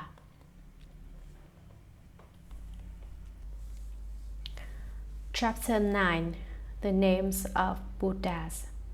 At that time, Earth Store Bodhisattva Mahasattva said to the Buddha, "World Honored One, I want to discuss some practices that will be helpful to beings of the future and will enable them to gain great benefit throughout their lives and deaths. World Honored One, please hear my words." The Buddha told Earth Store Bodhisattva, "Now with your expansive compassion, you wish to discuss the inconceivable events involved in rescuing all those in the 6 paths who are suffering for their offenses. This is the right time. Speak now, since my nirvana is near, so that I may soon help you complete your vows. Then neither of us will need to be concerned about beings of the present or future." Earth Store Bodhisattva said to the Buddha, "World Honored One, countless Asamkhya eons ago, a Buddha named Boundless Bodhisattva One appeared in the world. If a man or women hear this Buddha's name and have a momentary thought of respect, those people will overstep the heavy offenses involved in birth and death for 40 eons. How much more will that be the case for those who sculpt or paint this Buddha's image, or praise and make offerings to him? The merit they obtain will be limitless and boundless. Furthermore, in the past, as many eons ago as there are grains of sand in the Ganges River, a Buddha named Jewel Nature Thus One appeared in the world. If a man or women hear this Buddha's name and instantly decided to take refuge with a pupil, those people will never retreat from the unsurpassed path. Furthermore, in the past, a Buddha named Lotus Supreme First One appeared in the world. If a man or women hear this Buddha's name, or if the sound of his name merely passes by their ears, those people will be reborn 1,000 times in the 6 desire heavens. How much more will that be the case if those people sincerely recite the name of that Thus One? Furthermore, in the past, inexpressibly ineffable Asamkhya eons ago, a Buddha named Lion's Roar Thus One appeared in the world. If a man or women hear this Buddha's name and in a single thought take refuge, those people will encounter numberless Buddhas who will rub the crowns of their heads and bestow predictions of enlightenment upon them. Furthermore, in the past, a Buddha named Karakuchanda appeared in the world. If a man or women hear this Buddha's name and sincerely gaze at, worship or praise him, those people will become great Brahma heaven kings in the assemblies of the 1,000 Buddhas of the worthy end, and will there receive superior predictions. Furthermore, in the past, a Buddha named Vipassana appeared in the world. If a man or women hear this Buddha's name, those people will eternally avoid falling into the evil paths, will always be born among people or gods, and will abide in supremely wonderful bliss. Furthermore, in the past, as many eons ago as there are grains of sand in limitless and countless Ganges rivers, a Buddha named Jeweled Victory thus come one appeared in the world. If a man or women hear this Buddha's name, those people will never fall into the evil paths and will always abide in the heavens, experiencing supremely wonderful bliss. Furthermore, in the past, a Buddha named Jeweled Appearance thus come one appeared in the world. If a man or women hear this Buddha's name and give rise to a thought of respect, those people will soon attain the fruitions of arhatship. Furthermore, limitless Asamkhya eons ago, a Buddha named Kashayabana thus come one appeared in the world. If men or women hear this Buddha's name, those people will overcome the offenses created throughout 100 great eons of the births and deaths. Furthermore, in the past, a Buddha named Great Penetration Mountain King thus come one appeared in the world. If a man or women hear this Buddha's name, those people will encounter as many Buddhas as there are grains of sand in the Ganges. Those Buddhas will speak Dharma extensively for them, making certain that they realize Bodhi. Furthermore, in the past, there were Buddhas named Pure Moon Buddha, Mountain King Buddha, Wise Victory Buddha, Pure Name King Buddha, Accomplished Wisdom Buddha, Unsurpassed Buddha, Wonderful Sound Buddha, Full Moon Buddha, Moon Face Buddha, and indescribably many other Buddhas, world honored one, beings of the present and future, both gods and humans, both male and female, can amass such limitless merit and virtue by reciting only one Buddha's name. How much more merit will they amass by reciting many names? Those beings will personally obtain benefits in their lives and deaths significant enough to keep them from ever falling into the evil paths. When people are on the brink of death, a group of their relatives, or even just one of them, should recite a Buddha's name aloud for the people who are ailing. If they do, the karmic retributions of those people who are about to die will be dissolved. Even offenses deserving fivefold relentless retribution, offenses warranting fivefold relentless retribution, are so extremely heavy that those who commit them should not escape retribution for millions of eons. If, however, at the time of such offenders' deaths, someone recites the names of Buddhas on their behalf, then their offenses can gradually be dissolved. How much more will that be the case for beings who recite those names themselves? The merit they create will be limitless and will eradicate measureless offenses. Chapter 10. The conditions and comparative merit and virtue of giving. At that time, Earth-star Bodhisattva Mahasattva, based on the Buddha's awesome spiritual strength, rose from his seat, knelt on one knee, placed his palms together, and said to the Buddha, "World honored one, I have observed beings within the paths of karma and compared their acts of giving. Some do a little and some do a lot. Some receive blessings for 1 life, some for 10 lives, and some receive great blessings and benefits for hundreds or thousands of lives. Why is that? Please, won't Honored One explain that for us?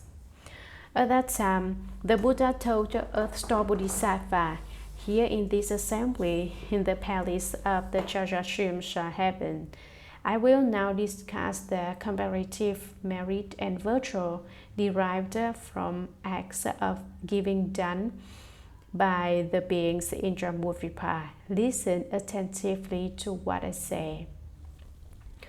Earth Store said to the Buddha, I have wondered about this matter and will be pleased to listen. The Buddha told the Earth Store Bodhisattva, in Jambudvipa, leaders of nations, prime ministers, high officials, great elders, great Kshatriyas, great Brahmins, and others may encounter those who are poor, hunchbacked, crippled, dumb, mute, deaf, retarded, blind, or handicapped in other ways.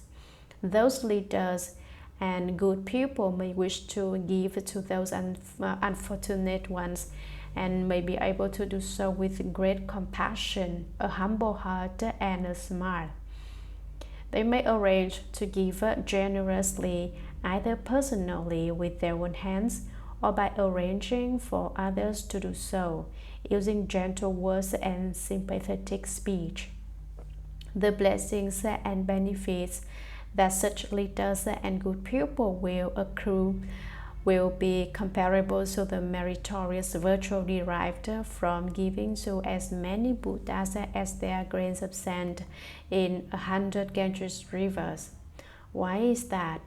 Those leaders and good people will receive such rewards of blessings and benefits for having shown a greatly compassionate heart toward the most impoverished and handicapped individuals. Throughout hundreds of thousands of lives to come, they will always have an abundance of the 7 gems, not to mention clothing, food, and the necessities of life. Moreover, Earth Store, in the future the leaders of nations, Brahmins, and others may encounter Buddhist stupas, monasteries, or images of Buddhas, Bodhisattvas, heroes, or practical Buddhas, and personally make offerings or give gifts to them. If they do that, each of those leaders and good people will serve as Lord Chakra for a duration of 3 years, enjoying supremely wonderful bliss. If they are able to transfer the blessings and benefits that giving, dedicating it to the Dharma realm, then those leaders of nations and good people will reign as great Brahma heaven kings for 10 eons. Moreover, Earth Store, in the future, leaders of nations, Brahmins, and others may, upon encountering ancient Buddhist stupas and monasteries or sutras and images that are damaged, decaying, or broken, resolve to restore them. Those leaders and good people may then do so themselves or encourage others, as many as hundreds of thousands of people, to help and thereby establish affinities. Those leaders and good people will become well-turning kings for hundreds of thousands of successive lives, and those who made offerings with them will later be leaders of small nations for as many lives. If they resolve to dedicate that merit before the stupas or monasteries, then based on that limitless and unbounded reward, those leaders, good people, and their helpers will all eventually complete the path to Buddhahood. Moreover, Earth Store, in the future, leaders of nations, Brahmins, and others may have compassionate thoughts upon seeing the old, the sick, or women in childbirth and may provide them with medicinal herbs, food, drink, and bedding so as to make them peaceful and comfortable.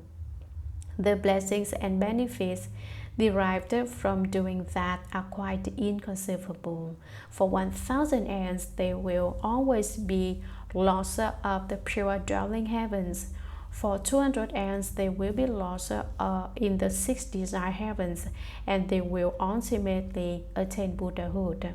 They will never fall into the evil paths, and for hundreds of thousands of lives, they will hear no sounds of suffering. Moreover, earth store, if in the future leaders of nations, Brahmins, and others can give in that way, they will receive limitless blessings. If in addition they are able to dedicate that merit, be it great or small, they will ultimately attain Buddhahood. How much more easily will they be able to attain the rewards of becoming Shakra, Brahma, or a Wilsoning king? Therefore, earth store, you should urge beings everywhere to learn to give in those ways. Moreover, earth store, in the future, if good men or women manage to plant only a few good roots within the Buddha Dharma, equivalent to no more than a strand of hair, a grain of sand, or a mote of dust, they will receive incomparable blessings and benefits. Moreover, earth store, in the future, good men or women, upon encountering images of Buddhas, Bodhisattvas, practical Buddhas, or Wilsoning kings, may give gifts or make offerings to them. Such persons will obtain limitless blessings and will always enjoy supremely wonderful bliss among people and gods. If they can dedicate that merit to the Dharma realm, their blessings and benefits will be beyond compare. Moreover, earth store, in the future, good men or women, upon encountering great vehicle sutras, or upon hearing but a single gather or sentence of them, may be inspired to praise, venerate, give gifts, and make offerings to them. Those people will obtain great limitless and unbounded rewards. If they can dedicate that merit to the Dharma realm, their blessings will be beyond compare. Moreover, earth store, in the future, good men or women, upon encountering new Buddhist stupas, monasteries, or sutras of the great vehicle, may give gifts and make offerings to them, gaze at them in worship, and respectfully make praises with joined palms. Upon encountering old stupas, monasteries, or sutras, or those that have been destroyed or damaged, they may either do the repairing and rebuilding themselves or encourage others to help them. Those who help will become leaders of small nations for 30 successive lives. The donors themselves will always be Wilsoning kings who will use the good Dharma to teach and transform those leaders of small nations. Moreover, earth store, in the future, good men or women may plant gurus in the Buddha Dharma by giving, making offerings, repairing stupas or monasteries, rebuilding sutras, or doing other good deeds amounting to no more than a strand of hair, a mote of dust, a grain of sand, or a drop of water, merely by transferring the merit from such deeds to the Dharma realm. The merit and virtue that those people will create will cause them to enjoy superior and wonderful bliss for hundreds of thousands of lives.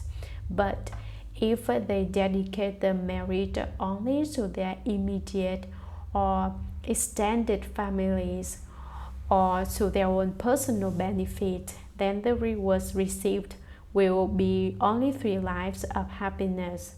By giving up one, a 10,000-fold reward is obtained. So it is, earth store. The circumstances involved in the causes and conditions of giving are thus.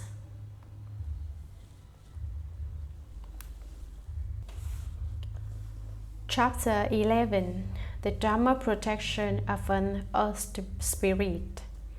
At that time, the Earth Spirit, firm and stable, addressed the Buddha thus: "World Honored One, since long ago I have personally beheld and bowed to limitless numbers of Bodhisattvas, Mahasattvas. All of them have inconceivably great spiritual penetrations and wisdom that they use in taking across vast numbers of beings. Among all the Bodhisattvas, Earth-Star Bodhisattva Mahasattva has made the deepest and weightiest vows.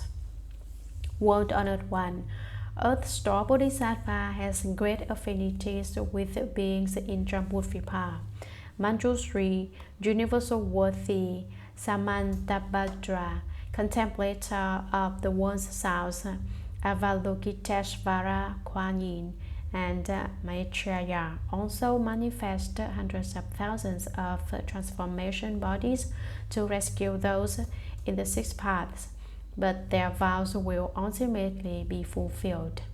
Earth-Star Bodhisattva keeps renewing his vows to teach and transform beings in the six paths throughout the aeons, as numerous as the number of sand grains in thousands of billions of Ganges rivers. World Honored One, as I regard beings of the present and future, I see those who make shrines of clay, stone, bamboo, or wood and set them on pure ground in the southern part of their dwellings.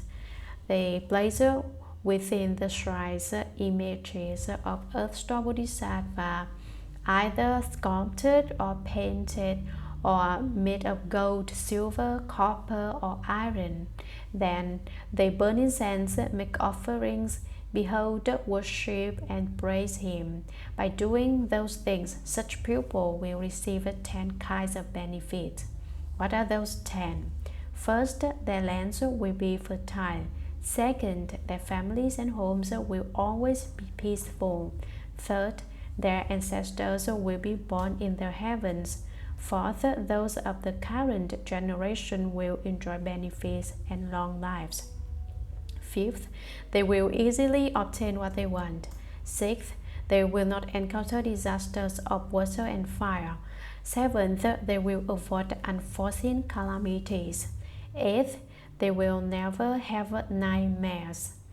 Ninth, they will be protected by spirits in their daily comings and goings. 10th, they will create many causes that lead to sagehood. World Honored One, beings of the present and future who make offerings in their homes in the prescribed manner will attain benefits like those. He further said to the Buddha, World Honored One, good men or women in the future may keep this sutra and an image of the Bodhisattva where they live. Furthermore, they may recite the sutra and make offerings to the Bodhisattva. I shall constantly use my own spiritual powers day and night to guard and protect those who do that from disasters, including floods, fire, robbery, and theft, major calamities, and minor accidents. The Buddha told the earth spirit firm and stable, there are few spirits who can match your great spiritual power. Why do I say that? All the lands in Jambudvipa receive your protection. All the grasses, woods, sandstones, paddy fields, hemp, bamboo, reeds, grains, rice, and gems come forth from the earth because of your power. Moreover, your constant praising of the beneficial deeds of Earth-Star Bodhisattva makes your meritorious virtual and spiritual penetrations hundreds of thousands of times greater than those of ordinary earth spirits. If good men or women in the future make offerings to this Bodhisattva or recite the Sutra of the past vows of Earth-Star Bodhisattva and rely upon even a single aspect of it in either cultivation, you should use your own spiritual powers to protect them. Do not allow any disasters or unwelcome events even to be heard, much less undergone by them. Not only will those people be protected by you, but they will also be protected by the followers of Shakra, Brahma, and other gods. Why will they receive protection from sages and worthies such as those? It will be due to their having beheld and worshipped an image of Earth-star Bodhisattva, and from having recited this sutra of his past vows. Such people will quite naturally be able to leave the sea of suffering and will ultimately be certified to the bliss of nirvana. For those reasons, they will receive great protection. Chapter 12. Benefits derived from seeing and hearing.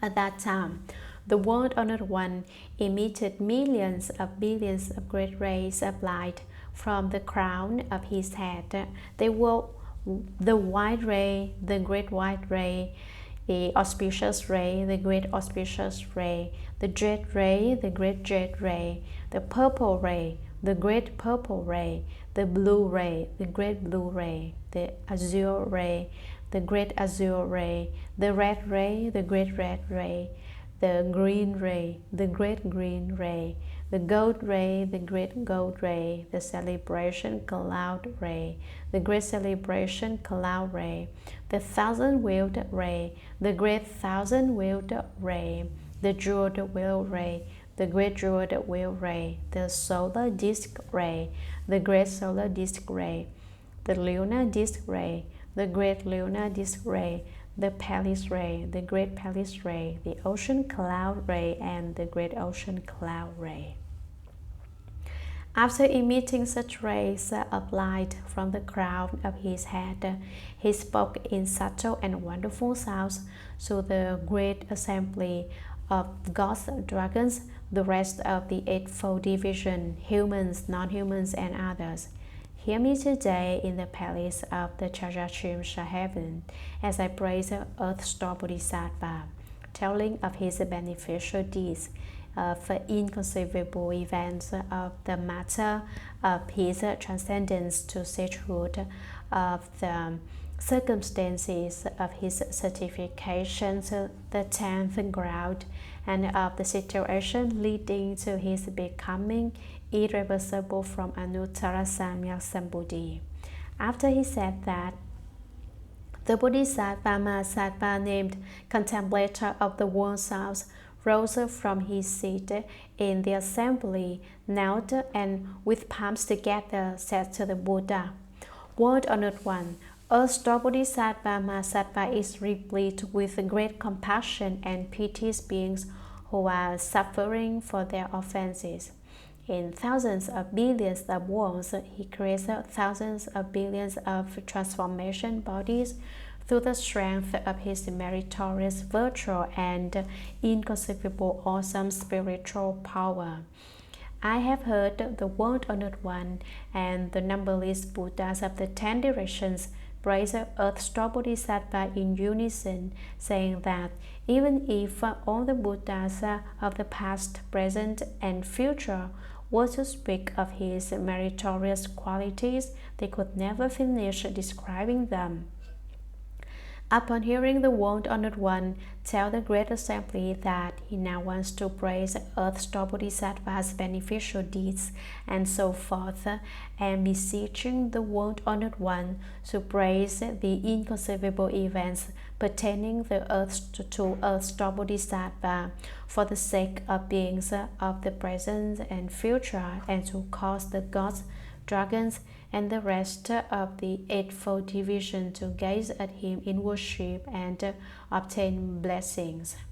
The Buddha replied to contemplator of the world souls Bodhisattva, You have deep affinities with the Saha world.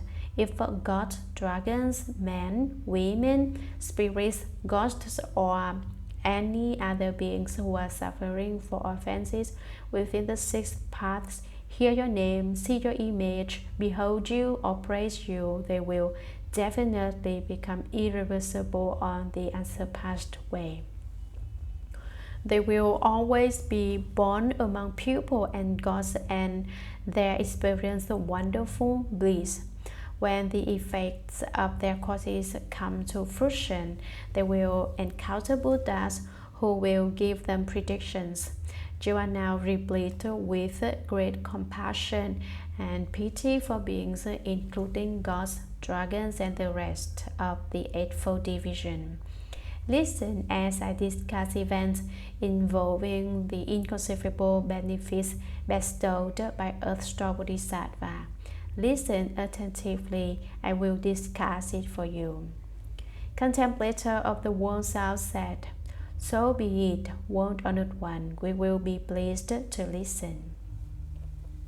The Buddha told the Bodhisattva contemplator of the world South, "In worlds of the present and future, gods whose heavenly blessings are ending may be manifesting the 5 signs of decay, indicating that they may be about to fall into evil paths. When those signs appear, if those gods, whether male or female, see Earth-Star Bodhisattva's image or hear his name and gaze at him or bow but once to him, their heavenly blessings will thereby increase. They will experience great happiness and will never have to undergo retributions in the 3 evil paths. How much more will that be the case for those who, upon seeing and hearing the Bodhisattva, use incense, flowers, clothing, food, drink, jewels, and necklaces as gifts and offerings to him? The meritorious virtual blessings and benefits they gain will be limitless and unbounded.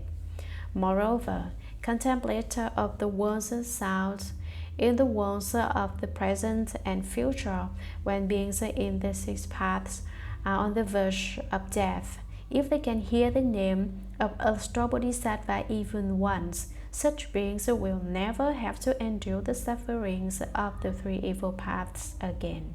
How much more will that be the case if the parents or other relatives use the houses, wealth, property, jewels, and clothing of such people who are on the verge of death to commission the carving or painting of images of Earth-Star Bodhisattva?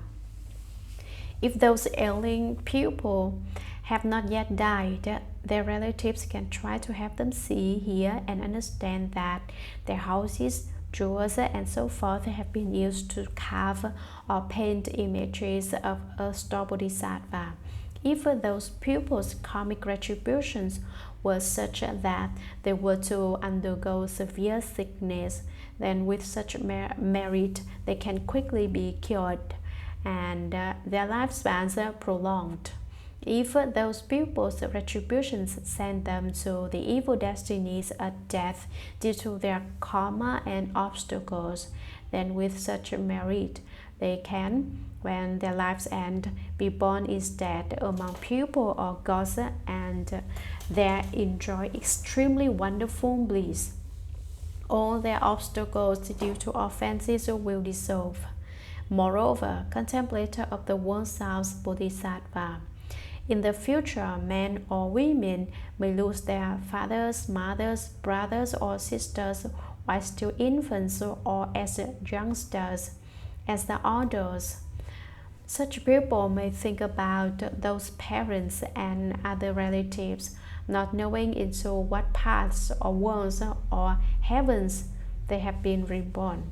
Suppose that such people are able to sculpt or paint images of Earth-Star Bodhisattva, or to gaze upon and worship him for 1 through 7 days without retreating. Thus, upon hearing his name and seeing his image, they gaze at him in worship and make offerings. If such people's relatives had fallen into bad paths and were destined to remain there for many aeons, those relatives would quickly gain release, be born among people or gods, and experience supremely wonderful bliss. That will happen because of the meritorious virtue generated by their sons, daughters, brothers, or sisters who carved or painted images of a star Bodhisattva, and then gazed upon and worshipped them. If such people's relatives have already been born among people or gods on the strength of their own blessings and are already experiencing supremely wonderful bliss, then upon receiving that additional merit, their causes pertaining to sagehood will increase and they will experience limitless bliss. If such people are able to behold and worship images of a star Bodhisattva single-mindedly for 3 weeks, reciting his name and a full 10,000 times, the Bodhisattva may then manifest a boundless body and describe to those people the realms into which their relatives have been born. Or in their dreams, the Bodhisattva may manifest great spiritual powers and personally lead them to those worlds to see their relatives. If they can further recite the Bodhisattva's name 1,000 times a day every day for 1,000 days, the Bodhisattva will order the ghosts and earth spirits in the vicinity of such people to guard and protect them for their entire lives. In this world, their clothing and food will be abundant, and they will have no suffering from sickness or other causes. No accidents will occur in their households, much less affect them personally. Finally, the Bodhisattva will rub the crowns of their heads and bestow predictions upon them. Moreover, contemplator of the Vows Bodhisattva, in the future, good men or women may want to practice great compassion in rescuing beings, may want to cultivate unsurpassed Bodhi, and may want to live the triple world. Those people may see Earth Star Bodhisattva's image, hear his name, and in their hearts take refuge with him. They may use incense, flowers, clothing, jewels, food, and drink to make offerings while beholding and worshipping him. Such good people's wishes will quickly be fulfilled, and they will never have any further obstructions. Moreover, contemplator of the Vows Bodhisattva, in the future, good men and women may want to fulfill millions of billions of vows and to succeed in as many undertakings both in the present and future. They need only take refuge with, gaze upon, worship, make offerings to, and praise images of Earth Star Bodhisattva. In this way, their vows and goals can all be realized. Moreover, they may hope that a star Bodhisattva, being endowed with the great compassion, will always protect them. In dreams, the Bodhisattva will rub the crowns of their heads and bestow predictions upon them. Moreover, contemplator of the Vows Bodhisattva, in the future, good men and women may have a high regard for the great vehicle sutras and make the inconceivable resolve to read them and to recite them from memory. They may then encounter a bright master who instructs them so that they can become familiar with the texts. But as soon as they learn them, they forget them. They may try for months or years and yet still be unable to read or recite them from memory. Because those good men and women have karmic obstructions from past lives that have not yet been dissolved, they are unable to read and memorize sutras of the great vehicle. Upon hearing Earth Star Bodhisattva's name or seeing his image, such people should, with a deep respect and honesty, state their situation to the Bodhisattva. In addition, they should use incense, flowers, clothing, food and drink, and other beloved material objects to make offerings to the Bodhisattva. They should place a bowl of pure water before the Bodhisattva for 1 day and 1 night. Afterwards, joining the palms together, they should state their request and then, while facing south, prepare to drink the water. As the water is about to enter their mouths, they should be particularly sincere and solemn. After drinking the water, they should abstain from the 5 pungent plants, wine, meat, improper sexual activity, false speech, and all killing and harming for 1 to 3 weeks.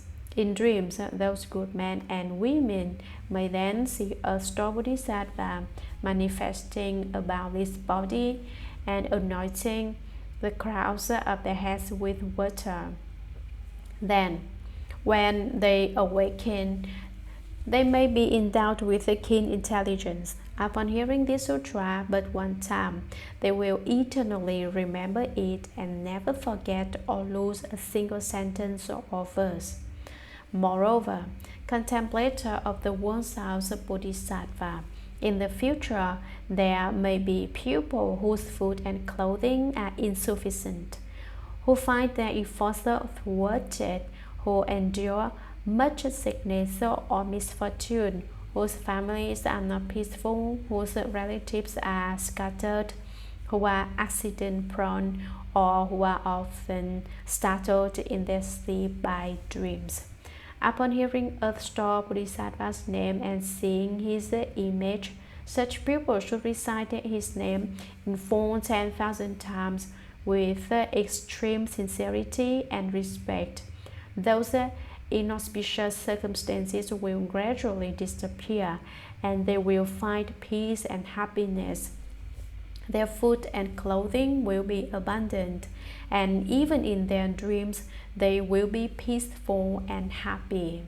Moreover, contemplator of the Vows of Bodhisattva, in the future good men or women may have to enter mountain forests, cross rivers, seas, or other large bodies of water, or take dangerous routes, either for the sake of earning their own livelihood or for public or personal affairs, matters of life and death, or other urgent business. Such people should first recite the name of a star Bodhisattva a full 10,000 times. The ghosts and spirits of the lands they pass through will then guard and protect them in their walking, standing, sitting, and lying down. The peace and happiness of those people will constantly be preserved, so that even if they encounter tigers, wolves, lions, or any other harmful or poisonous creatures, they will not be harmed. The Buddha told the contemplator of the Vows Bodhisattva, Earth Star Bodhisattva has deep affinities with beings in Jambudvipa. Hundreds of thousands of answers would not be time enough to describe the benefits derived by beings who see this Bodhisattva and hear his name. Therefore, contemplator of the Vows Bodhisattva, you should use your spiritual powers to propagate this sutra, thus enabling beings in the Saha world to enjoy peace and happiness always throughout hundreds of millions of ants.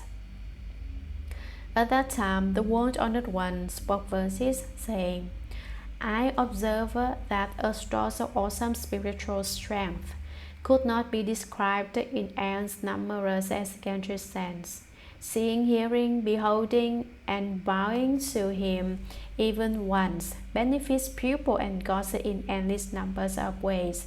Men and women, gods and dragons near the end of their rewards and doomed to fall into the evil paths can sincerely take refuge with this great being, thereby lengthening their lives and dispelling offenses. Sometimes youngsters lose their kind and loving parents and do not know what paths they are now on. Quite often lost brothers, sisters, and other kin were never known to their surviving relatives. By sculpting or painting this Bodhisattva's image and then beseeching, gazing at, and bowing to him, and holding his name in mind a full 3 weeks, those relatives may see the Bodhisattva's body. The Bodhisattva may show them where those kin were born, and even quickly free those in bad destinies. If those praying can sustain their initial resolve, crowds may be wrapped, sagely predictions given. Those determined to cultivate a surpassed body and escape the suffering here in the triple world should let their greatly compassionate hearts unfold as they first behold and bow to this great being. Then every vow they make will soon be fulfilled, and no bad karma will ever hinder or stop them. Some people may resolve to read the Sutra text, hoping to help confused beings reach the other shore. Although the vows they make are quite remarkable, try as they may, they cannot remember what they read. Because of their karmic obstacles and delusions, those people cannot memorize the Mahayana Sutras, but they can offer scents and flowers to Earth Star and give him clothes, food, and other special things. They can set pure water on the Bodhisattva's altar, leaving it there a day and night before they drink it. They should regularly abstain from pungent plants, alcohol, meat, improper sex, and false speech. For 3 days they should not kill any creature while being mindful of the name of that great being. Then in a dream their vision may become boundless. Awakening, they may find that they now have keen ears. After that, when they hear the teachings of the sutras, they will never forget them for thousands of lives. How inconceivable is this Bodhisattva in helping people like that gain such wisdom? Beings may be impoverished or plagued with disease. Their homes may be troubled, their relatives scattered. They may find no peace even in sleep or dreams. Their efforts may be totally thwarted, but beholding and bowing to Earth's image can cause all those evils to simply disappear. Dreams will become entirely peaceful, food and clothes are ample, spirits and ghosts now guardians. When people need to pass through mountain forests, cross the seas, or go among evil birds and beasts, evil people, evil spirits, evil ghosts, and even evil winds, or to put themselves in other difficult situations, they need only gaze in worship and make offerings to an image of the mighty Earth Star Bodhisattva. In response, all the evils in those mountain forests and on those vast seas will simply disappear. Contemplative souls, listen well to what I say. Earth Star Bodhisattva is an unending wonder. Hundreds of millions of years is time to be brief to fully describe the powers of this great being. If people can but hear the name Earth Star, bow to his image, revere and worship him, offer incense, flowers, clothes, food and drink, such acts will bring them thousands of joys. If they can dedicate such merit to the Dharma realm, they will become Buddhas, ending birth and death. Contemplative souls know this well and tell everyone everywhere in lands as many as Ganges sands. Chapter 13. The Entrustment of Pupil and Gods. At that time, the World Honored One extended his gold-colored arm and again rubbed the crown of the head of Earth Star Bodhisattva Mahasattva, saying, Earth Star, your spiritual powers, compassion, wisdom, and eloquence are inconceivable.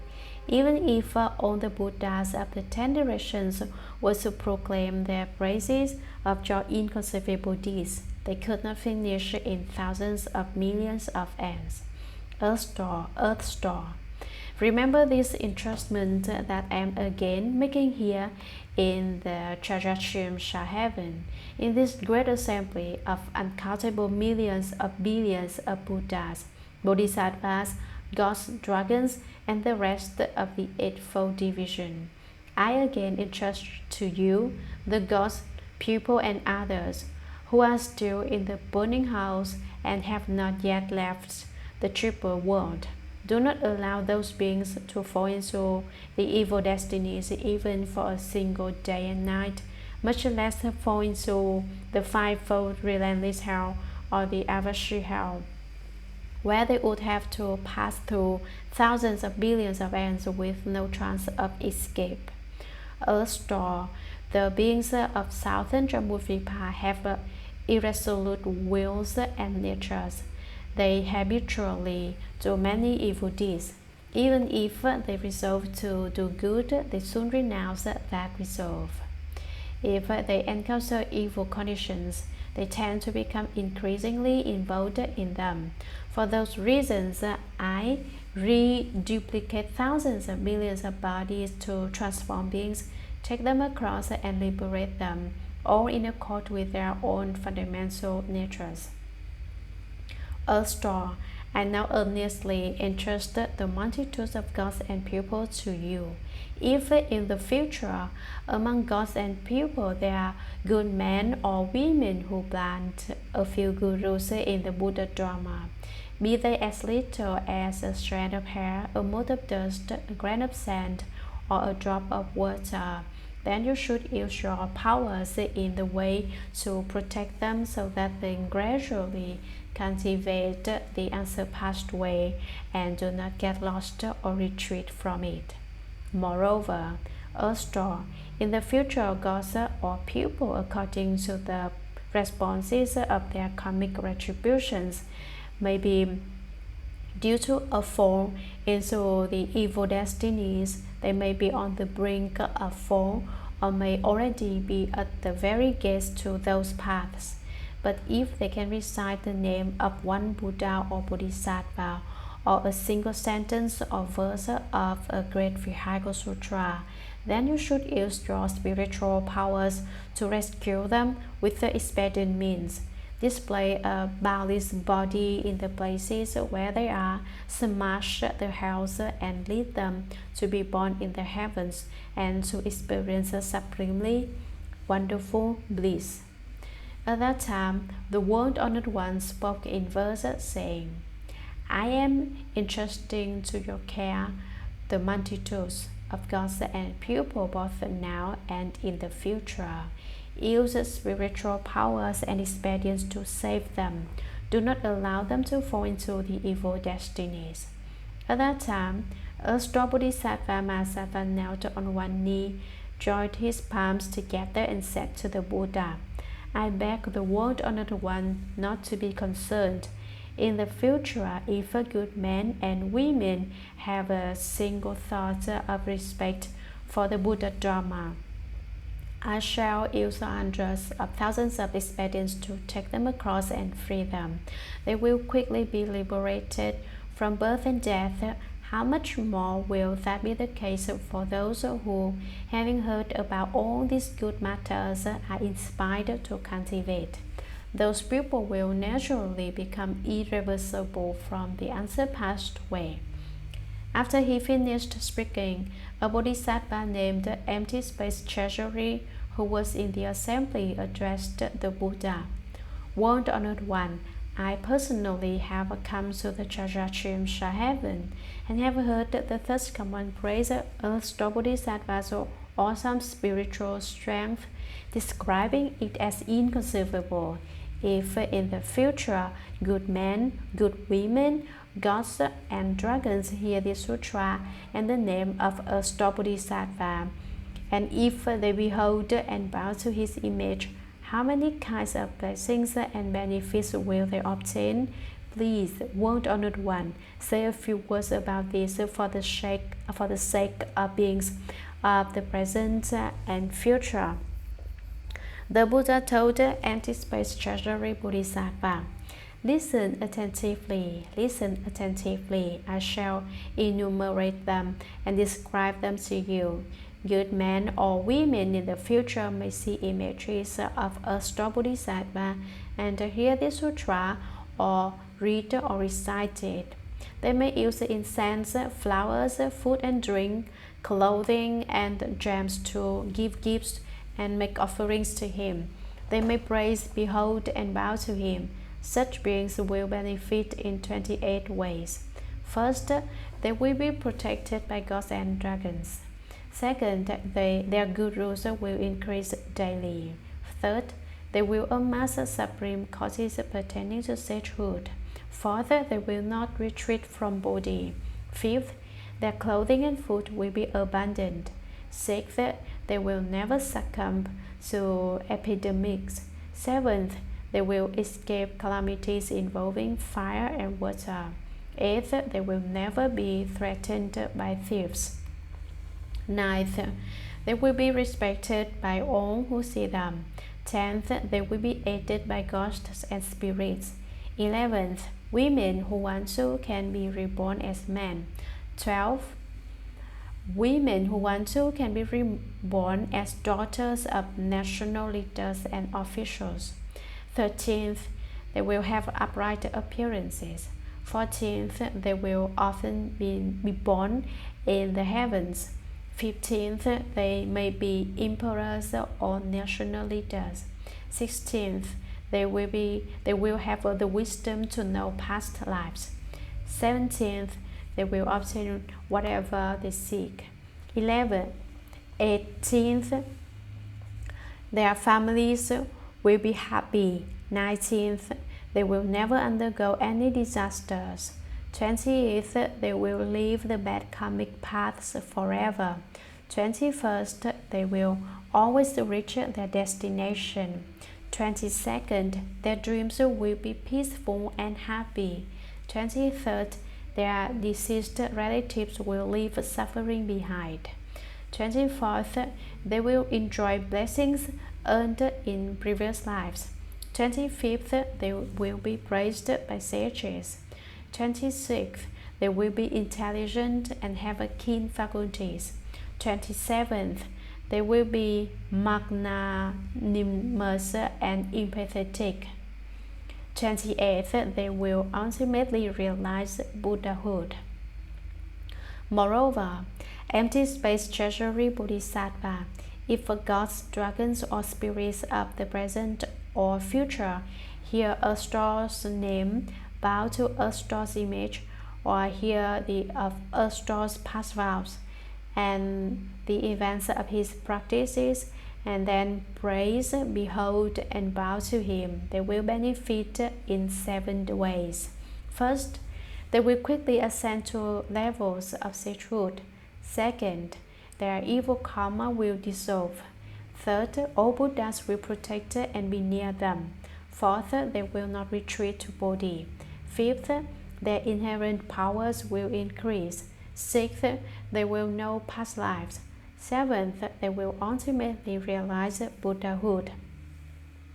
At that time, all the indescribably innumerable numbers of Buddhas, thus come ones who had come from the 10 directions, and great Bodhisattvas, gods, dragons, and the rest of the Eightfold Division, having heard Shakyamuni Buddha's praise of Astar Bodhisattvas' great awesome spiritual powers, lauded this unprecedented event. Following that, incense, flowers, heavenly garments, and pearl necklaces rained down in the Trayastrimsha Heaven as offerings to Shakyamuni Buddha and Astar Bodhisattva, and everyone in the assembly joined together in gazing at and making obeisance to the Buddha and Bodhisattva. Then they put their palms together and withdrew. And a part 3 of Sutra of the past vows of Astar Bodhisattva.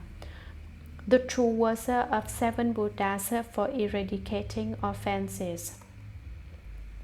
Li po di chiu he di tuo luo ni di ni he la di pi li ni di mo he jie di chen ling chan di suo po he.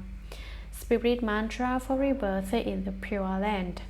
Nam Mô A Mi Tuo Po Ye Tuo Tuo Chia Tuo Ye Tuo Di Ye Tuo Er Mi Li Tu Po Pi Er Mi Li Tuo Si Dan Po Pi Er Mi Li Tuo Phi cha lan ti mi li tua. Phi cha lan tua chia mi li chia chia nua. Tru tua cha li sua po khe. Mantra for patching the flaws in recitation. Nam Mo He La Ta Na, Tua La Ye Ye, Chia La, Ju Chu, Mo La, Hu La Hung, He Su Ta Na Hung, Po Mo Nu Suo Po He. Praise. Earth Star's basic vows and comparative causes of virtue are told. We learn that crippling illness, physical defects come from past lives' deeds. In this life, those who recite great vehicle sutras bring benefits without end, aiding all to be reborn from jeweled lotuses. Homage to Earth-Star Bodhisattva Mahasattva. Earth-Star Bodhisattva praise. Earth-Star Bodhisattva, wonderful beyond compare, gold-hued, in his transformation body he appears. Wondrous Dharma sounds throughout the 3 paths and 6 realms. 4 births and 10 kinds of beings gain his kindly grace. His pearl, shining brightly, lights the way to heaven's halls. 6-ringed golden staff shakes open wide the gates of hell, leads on those with causes garnered life and life again, to bow at the 9 flowered terrace of the honored one. Namo Earth-Star, great vows and compassion, Bodhisattva of the dark and dismal worlds, on 9 flowers mountain, most honored one, with 10 wheels of power, you rescue all the suffering ones. Homage to Earth-Star Bodhisattva.